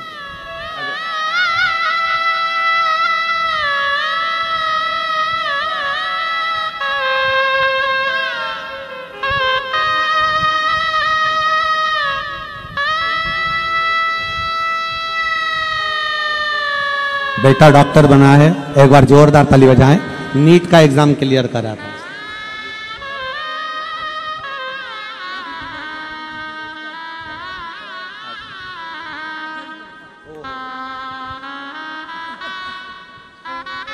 बता रहे थे बेटा इतना बीमार पड़ गया था कि एग्जाम भी नहीं दे पा रहा था।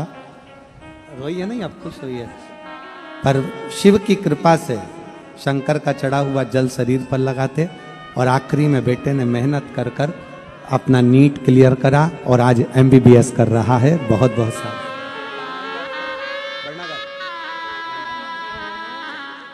शिव के पास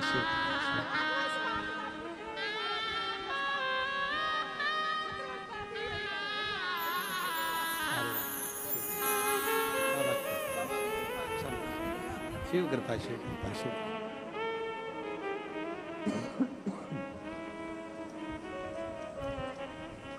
उसकी कृपा।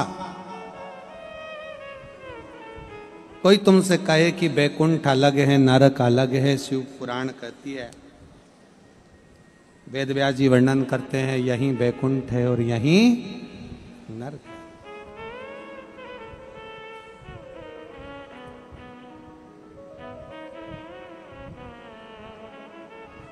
हमको लग रहा था कि सूरत में पत्र कौन देगा, पर इतना पत्र आया कि शायद किसी कथा में इतने पत्र नहीं आए होंगे जितने पत्र सूरत में। इतना पत्र आया, हम पढ़ भी नहीं पा रहे इतने पत्रों को। कहां एक तो थोड़ा सर्दी खांसी हो गई है तो वो पढ़ पाते नहीं ज्यादा, तो वो कथा का रास्ता ग्रहण करें।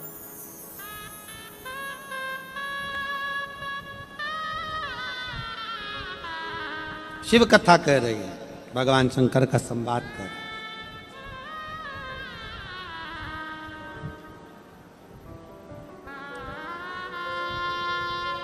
शिव महापुराण की कथा कर रही है। और एक चीज हमने जानी है गुजरात की इस माटी से, हम कहना चाहेंगे कुछ गुजरात की भूमि पर ऐसा है कि गुजरात में रहने वाला भाई कहीं ना कहीं साधारण व्यक्ति को अगर किसी को कोई चीज की जरूरत होती है तो गुजरात का व्यक्ति आगे आकर उसकी सेवा में लगता है। बड़ौदा वाले भाई बैठे हुए हैं यहाँ पर, कहाँ है बड़ौदा वाले? आए कथा में, खड़े हो जरा। ये भी एक ऐसा परिवार है जिन्होंने बड़ौदा में कथा करवाई थी और सबके प्रति समर्पण भाव है। बहुत बहुत साधुवाद, आप पधारे उसके लिए साधुता। ऐसे कई परिवार बैठे हैं, हमारे सोमानी जी हैं, सूरत वाले, बड़ौदा वाले। यहाँ खूब शिव कृपा है, जो समर्पण भाव है आप लोगों का। यही स्वर्ग है, यही नरक है।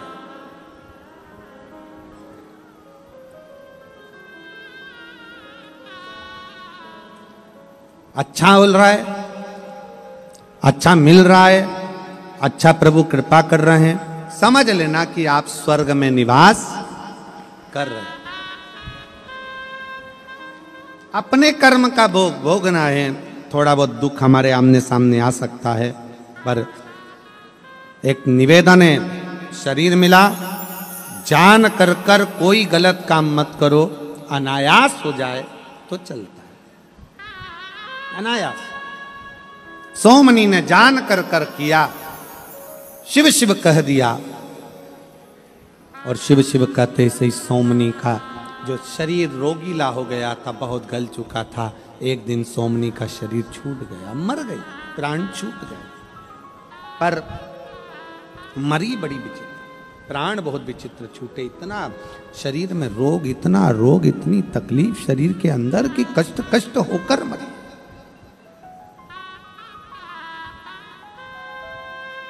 और गुजराती बहनें, गुजरात की मेरी जीजियां कहती हैं, सेवा करता छूटे जी म्हारा प्राण, ओ जी म्हारा सांवरिया। गुजरात की माताएं कहती हैं कि भगवान ऐसी कृपा करना कि तेरा भजन करती रहूं, स्मरण करती रहूं, जाप करती रहूं और मेरे प्राण छूट जाएं। मुझे पलंग पर मत पटकना, मुझे सड़ाना नहीं, मुझे हॉस्पिटल मत पटकना, मुझे गलाना नहीं, तेरा भजन करते करते छूट जाए मेरे प्राण, ऐसी कृपा करना, ऐसी कृपा।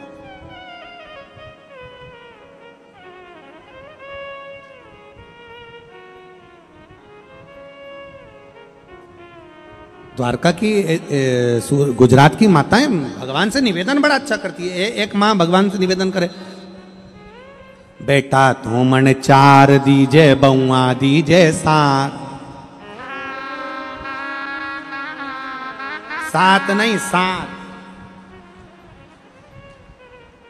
बेटा तो मन 4 दीजे, बउआ दीजे 7, और पोता तो मणे 100 दीजे, दीजे फूल गुलाब म्हारा द्वारिकारा नाथ, म्हारा 4 भुजारा नाथ। अरे जो जो मांगू दीजो मणे, दीजो भर भर हाथ, म्हारा द्वारिकारा नाथ, म्हारा 4 भुजारा।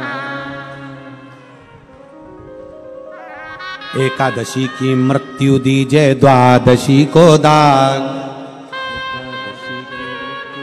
एकादशी की मृत्यु दीजे, द्वादशी को दाग, और वृंदावन की लकड़ी दीजे, दीजे दोनों हाथ, मारा द्वार मारा 4 भुजारा। और जो जो मांगो दीजो मणे, दीजो भर भर, मारा द्वार मारा 4 भुजारा। ऐसी कृपा कर देगा सोमनी। इसी मृत्यु लोक में नरक सा जीवन जीकर मर गई। आखिरी में मरी तो शरीर पर जन्म एक चांडाल के घर में, ऐसे व्यक्ति के घर में जन्म हो गया जहां उसको जन्म ना लेना, चांडाल। और वहां भी लड़की बनकर तो पैदा हुई, और आंखों से विहीन, नेत्रों से विहीन अंधी बनकर पैदा हुई। दूसरा, शरीर में ऐसा रोग हो गया कि शरीर टपक रहा था, कौड़ का रोग हो गया, शरीर बेकार होता चले गया।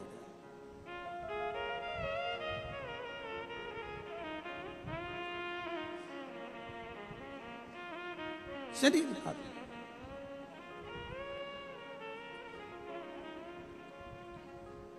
चंडाल ने बेटी की हालत देखी और देखकर सोचा ये कैसी लड़की ने जन्म दिया कि जन्म से आंख भी नहीं है और जन्म से शरीर में रोग भी है, कोढ़ का रोग भी है, शरीर शिथिल है, बेकार है, शरीर गल रहा है, ये कैसा भगवान ने दिया। शिव का उपासक था चंडाल, शिव का उपासक। उसको नहीं मालूम था कि पूर्व के जन्म का कौन सा कर्म खेल है, पूर्व के जन्म का ना जाने कौन सा पाप कर्म इस सोमनी का रह गया जो भुगत रही है, और पूर्व का किया हुआ आज भोग रही है।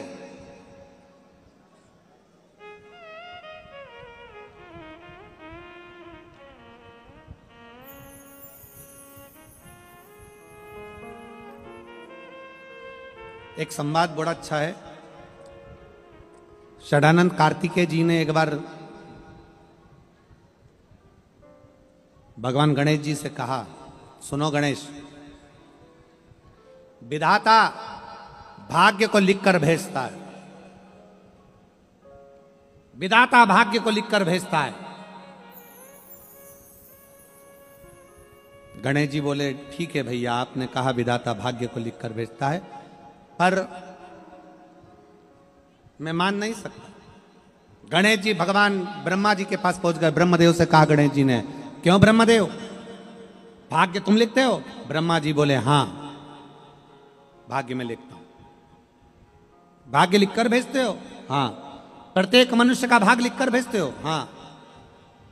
गणेश जी वहां से सीधे भगवान नारायण के पास आ गए। नारायण से कहा, प्रभु भाग्य लिखते हैं ब्रह्मा जी? भगवान विष्णु बोले, हाँ, भविष्य भाग्य लिखकर ब्रह्मा जी भेजते हैं। जो मृत्यु लोक में जन्म लेता है उसका भाग्य ब्रह्मा जी लिखकर भेजते हैं। गणेश जी ने सुन लिया। गणेश जी के मन में बेचैनी होने लगी तो वो माता पार्वती के पास चले गए,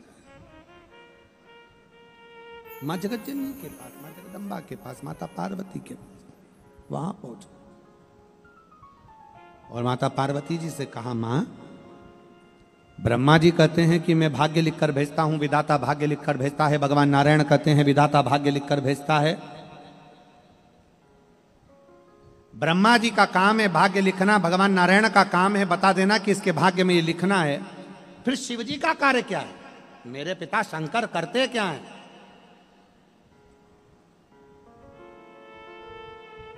माता पार्वती जी ने कहा, शंकर भगवान ने प्रत्येक जन्म लेने वाले मनुष्य के हाथ में एक रबड़ और एक पेंसिल दे दी। क्या दिया है? एक रबड़, एक पेंसिल। पेंसिल है कर्म और रबड़ है विश्वास। जब आप भगवान पर भरोसा पूर्ण करने लगते हैं और अपना कर्म करना चालू करते हैं तो पुराने किए गए कर्म भी मिटते चले जाते हैं और अच्छे कर्म करते करते अपना भाग्य ललाट पर लिखता चलेगा। शिव का काम क्या है?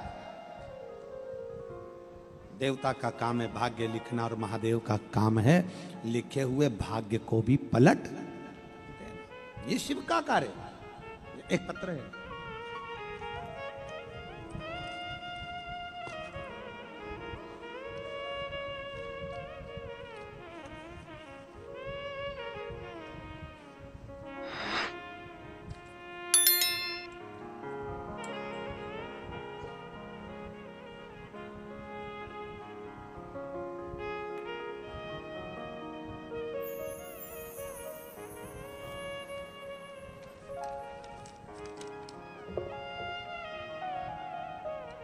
फोटो लगा हुआ है। मंगल सुरेश पाटिल, पता 1105 मृण्मय पैलेस, चिकन घर, कल्याण वेस्ट, कल्याण वेस्ट में, मुंबई से हैं ये। कहीं बैठी हो तो हाथ हिला सकती हैं। मेरा नाम मंगल सुरेश पाटिल है, मैं कल्याण मुंबई की रहने वाली हूँ।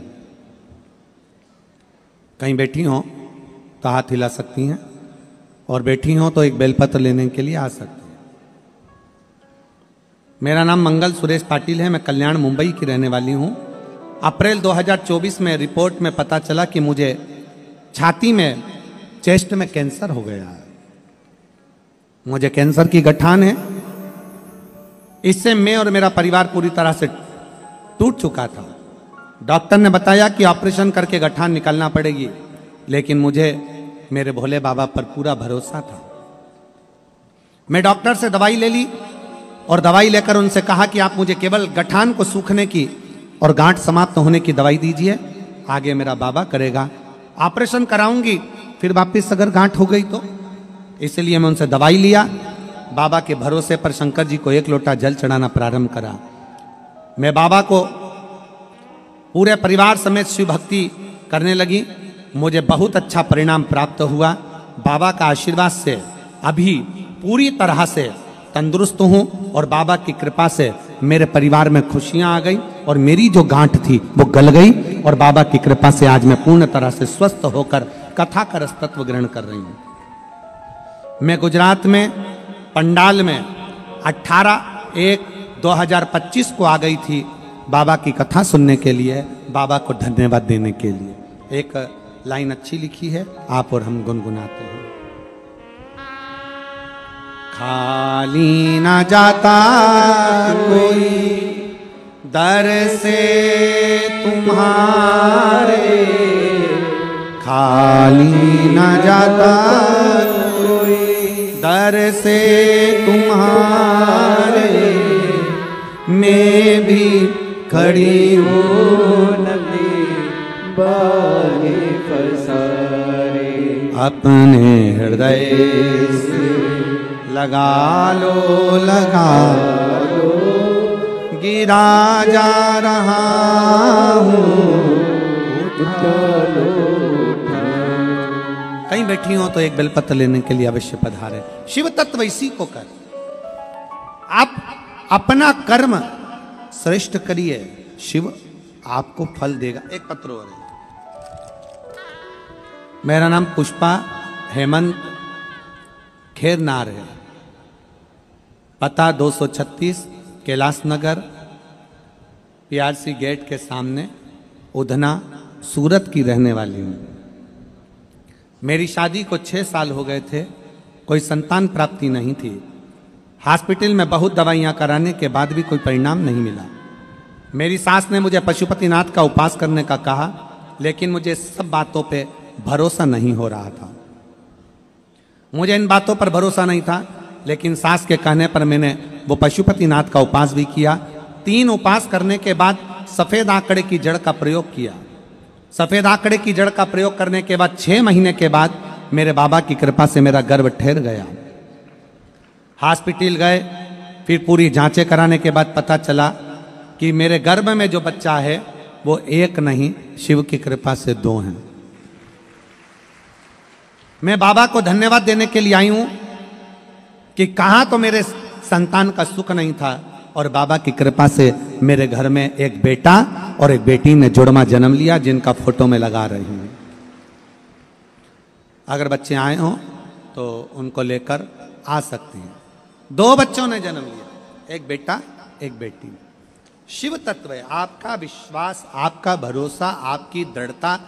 तो शिव कथा कहती है, भगवान गणेश जी का चरित्र कह रहा है, शंकर जी का चरित्र कह रहा है, सदानंद कार्तिकेय जी का चरित्र कह रहा है कि कार्तिकेय जी कहते हैं गणेश विधाता भाग्य लिखता है। ब्रह्मा जी का काम है लिखना, भगवान नारायण का काम है लिखना, पर महादेव का काम है तुम्हारे पूर्व के कर्म जो तुम कर आए हो। अगर शिव की भक्ति कर रहे हो तो उस कर्म के माध्यम से तुम्हारे बेकार कर्म को मिटा देना और अच्छे कर्म कर कर जिंदगी में आगे बढ़ जाओ, आगे बढ़ जाओ।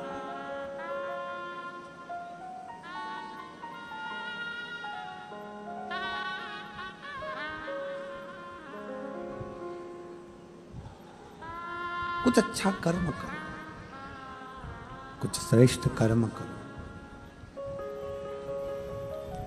सोमनी जन्म तो ले ली पर शरीर ठीक नहीं। विधाता ने लिखकर भेज दिया कि पूर्व में इसने गलत कर्म किया है, इसलिए इसको भोगना है। इस कर्म में भी चंडाल के घर में जन्म लिया, तो चंडाल के घर में जन्म लेने पर भी चंडाल भगवान शंकर के मंदिर ले गया अपनी लड़की को गोदी में उठाकर। इसके शरीर में रोग है,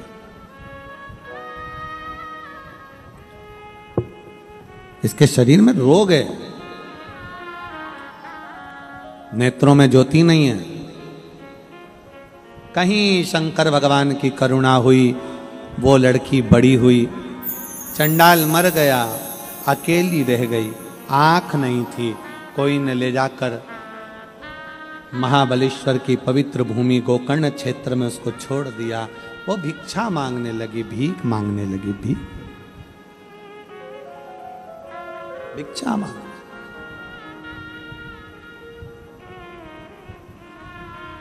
शिव कृपा किसको कहते हैं?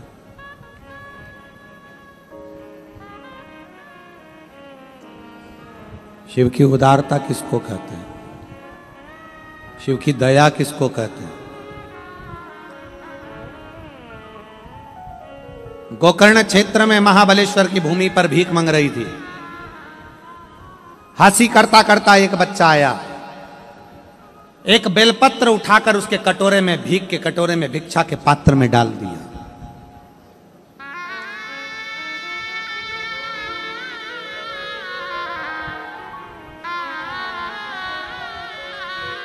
हमने पहले भी कथा में कहा, आज फिर कहते हैं, जिसके घर में बेलपत्री का वृक्ष होता है ना, उसके घर में सारे तीर्थ अपने आप विराजमान रहते हैं।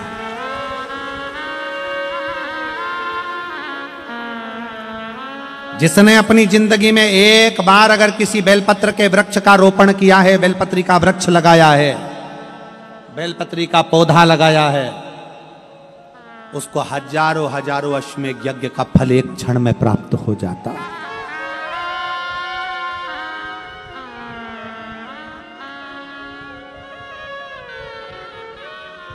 एक क्षण में प्राप्त हो। बेलपत्री उस लड़की के कटोरे में, जो आंख से अंधी है, शरीर में रोग है, वो बेलपत्री उसके कटोरे में डाल दी। वो कटोरे में पड़ी हुई बेलपत्र उस लड़की ने हाथ से निकाली, फेंक दिया। ना जाने कौन ऐसा व्यक्ति है जो मेरी हंसी उड़ा रहा है, मजाक कर रहा है, और मेरे कटोरे में पत्ती डालकर चले गया। उसने पत्ती को कटोरे में से निकाल कर फेंक दिया।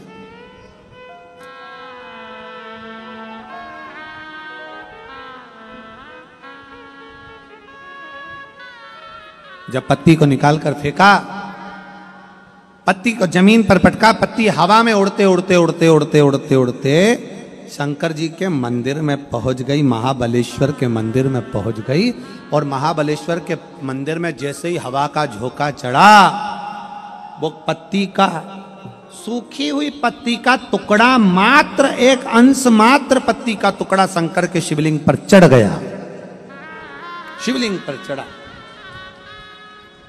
और बाबा देव अधिदेव महादेव की ऐसी कृपा हो गई। उसी क्षण में उस लड़की का जो शरीर कोढ़ से ग्रसित था, आंख से अंधी थी, उसी समय पर उसके प्राण छूटते हैं।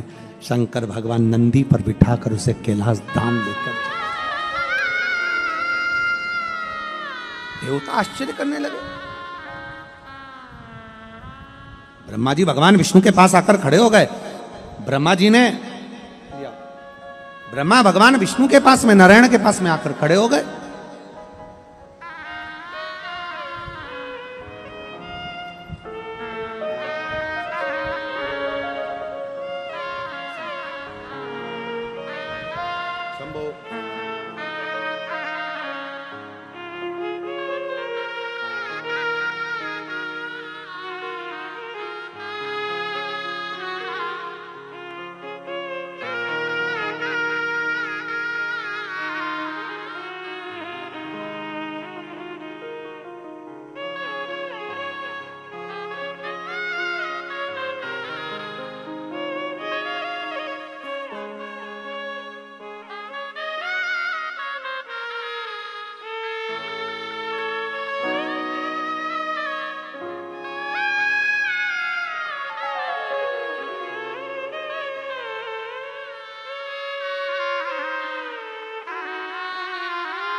और तेरा ही दिया मैंने खाया पिया है, तेरा शुक्रिया है, तेरा शुक्रिया है।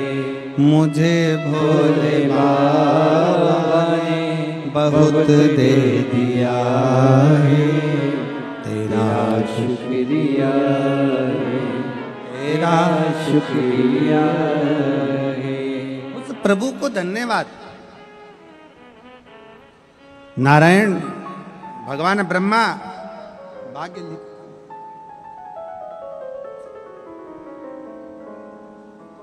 सारे देवता आश्चर्य में पड़ गए। भगवान ब्रह्मा भगवान विष्णु आपस में बात करने लगे। शंकर जी ने क्या कर दिया, ये वो लड़की है सोमनी जिसने पर पुरुष का गमन किया।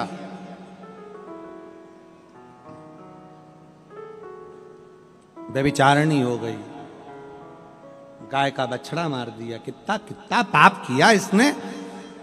और दूसरा जन्म चंडाल के घर में पाया, फिर भोग रही थी।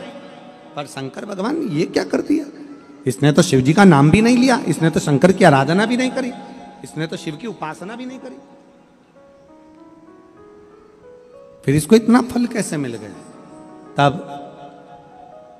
ब्रह्मा, भगवान विष्णु, देवता सारे की सारे शिव जी के पास आते, तभी तुमरुका जी ने कहा, नारायण प्रभु, हे ब्रह्मदेव, इस लड़की ने एक काम करा, इसके कटोरे में किसी ने बेलपत्र डाल दी थी, वो बेलपत्र सूख गई, जमीन पे पटकी, इसके हाथ से निकली हुई बेलपत्र जमीन पर गिरी, वो सूख गई, सूख कर उड़ते उड़ते छोटा सा टुकड़ा शंकर के शिवलिंग पर चढ़ गया, जिसका फल ये मिला कि शंकर भगवान इसको नंदी पर लेकर कैलाश धाम जाते हैं, नंदी पर। और जितना दिल से आप भगवान को पुकारोगे, जितना हृदय से शिव को आप भजोगे, जितना हृदय से भगवान शंकर को आप रमोगे, जितना हृदय से भगवान शंकर का आप स्मरण करोगे, शिव आपको उसी भाव से प्रकट होगा अनायास। आप नहीं भी भज रहे हो भगवान को और मुख से हृदय से शिव की भक्ति आपके भीतर प्रवेश कर गई, तो वो सुख है, वो सुख है।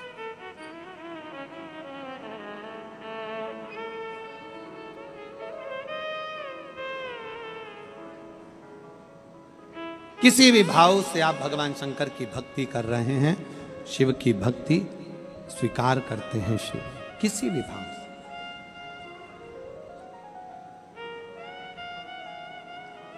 कितना सुंदर भाव है। शिव महापुराण की कथा कहती है, कंस विद्वान था, रावण विद्वान था,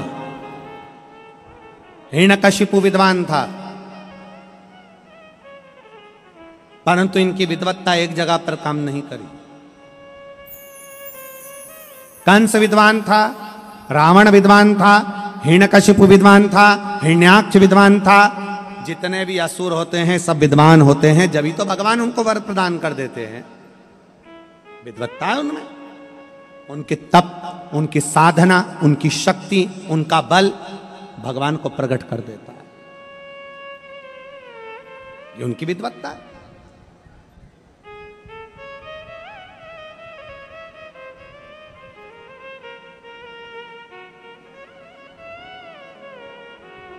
सब कुछ मांगा उन्होंने। सबसे पहले क्या मांगते हैं असुर?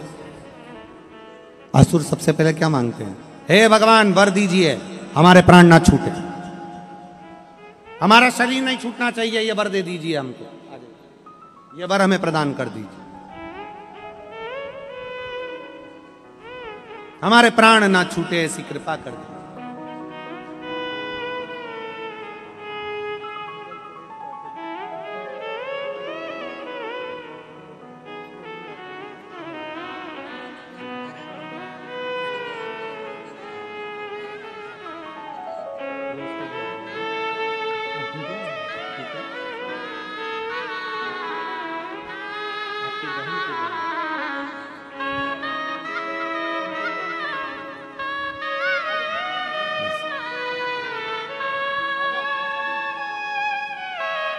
शिव कृपा से, शंकर की उदारता से,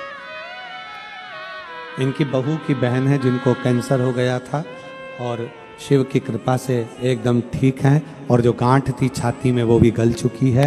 उसी के भाव में आप बेलपत्र लेकर जाओ। शिव तत्व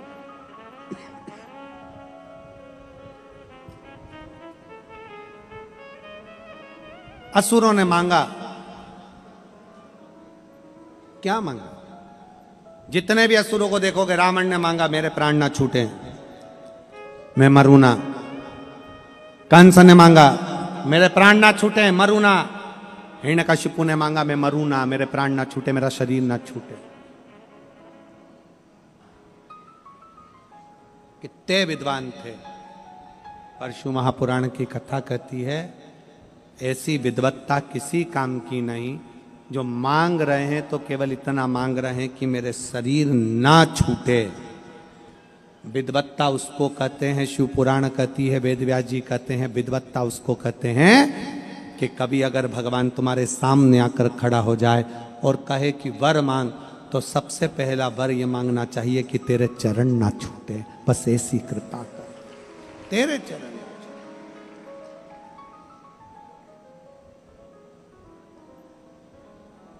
तेरा चरण ना छूटे, इतनी कृपा कर दो कि तुम्हारे चरण ना छूटे।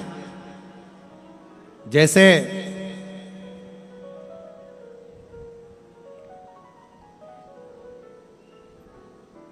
भगवान श्री गणेश जी महाराज ने भगवान शंकर के साक्षी में परिक्रमा करने के बाद में मांगा कि शिव ऐसी कृपा करिए, बोले बाबा पिताजी ऐसी कृपा करो कि आपके चरणों की सेवा नित्य करता रहूं, आपके चरणों में रमता रहूं, आपके चरणों की सेवा में दिन रात लगूं, सेवा ना छूटे। और इतना तो करना स्वामी जब प्राण से निकले, गोविंद नाम लेकर जब प्राण से निकले। हे प्रभु इतनी कृपा करना कि मेरे प्राण भी छूटे तो तेरी साक्षी में छूटे, कुछ नहीं, कुछ।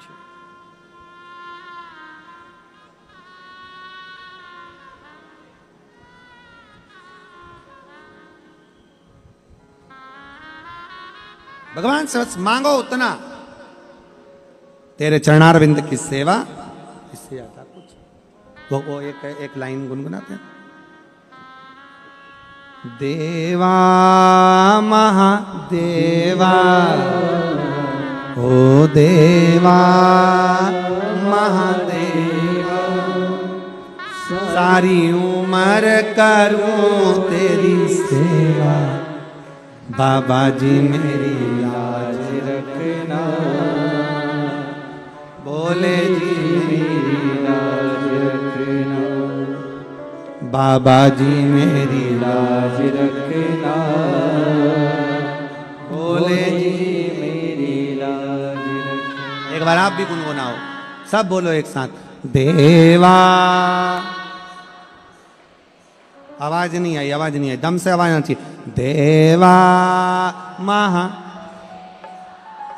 सारी उम्र करूं तेरी सेवा, बाबा जी मेरी लाज रखना, भोले जी मेरी लाज रखना, बाबा जी मेरी लाज रखना, भोले जी मेरी लाज रखना। तेरे सिर पर गंगा विराजे,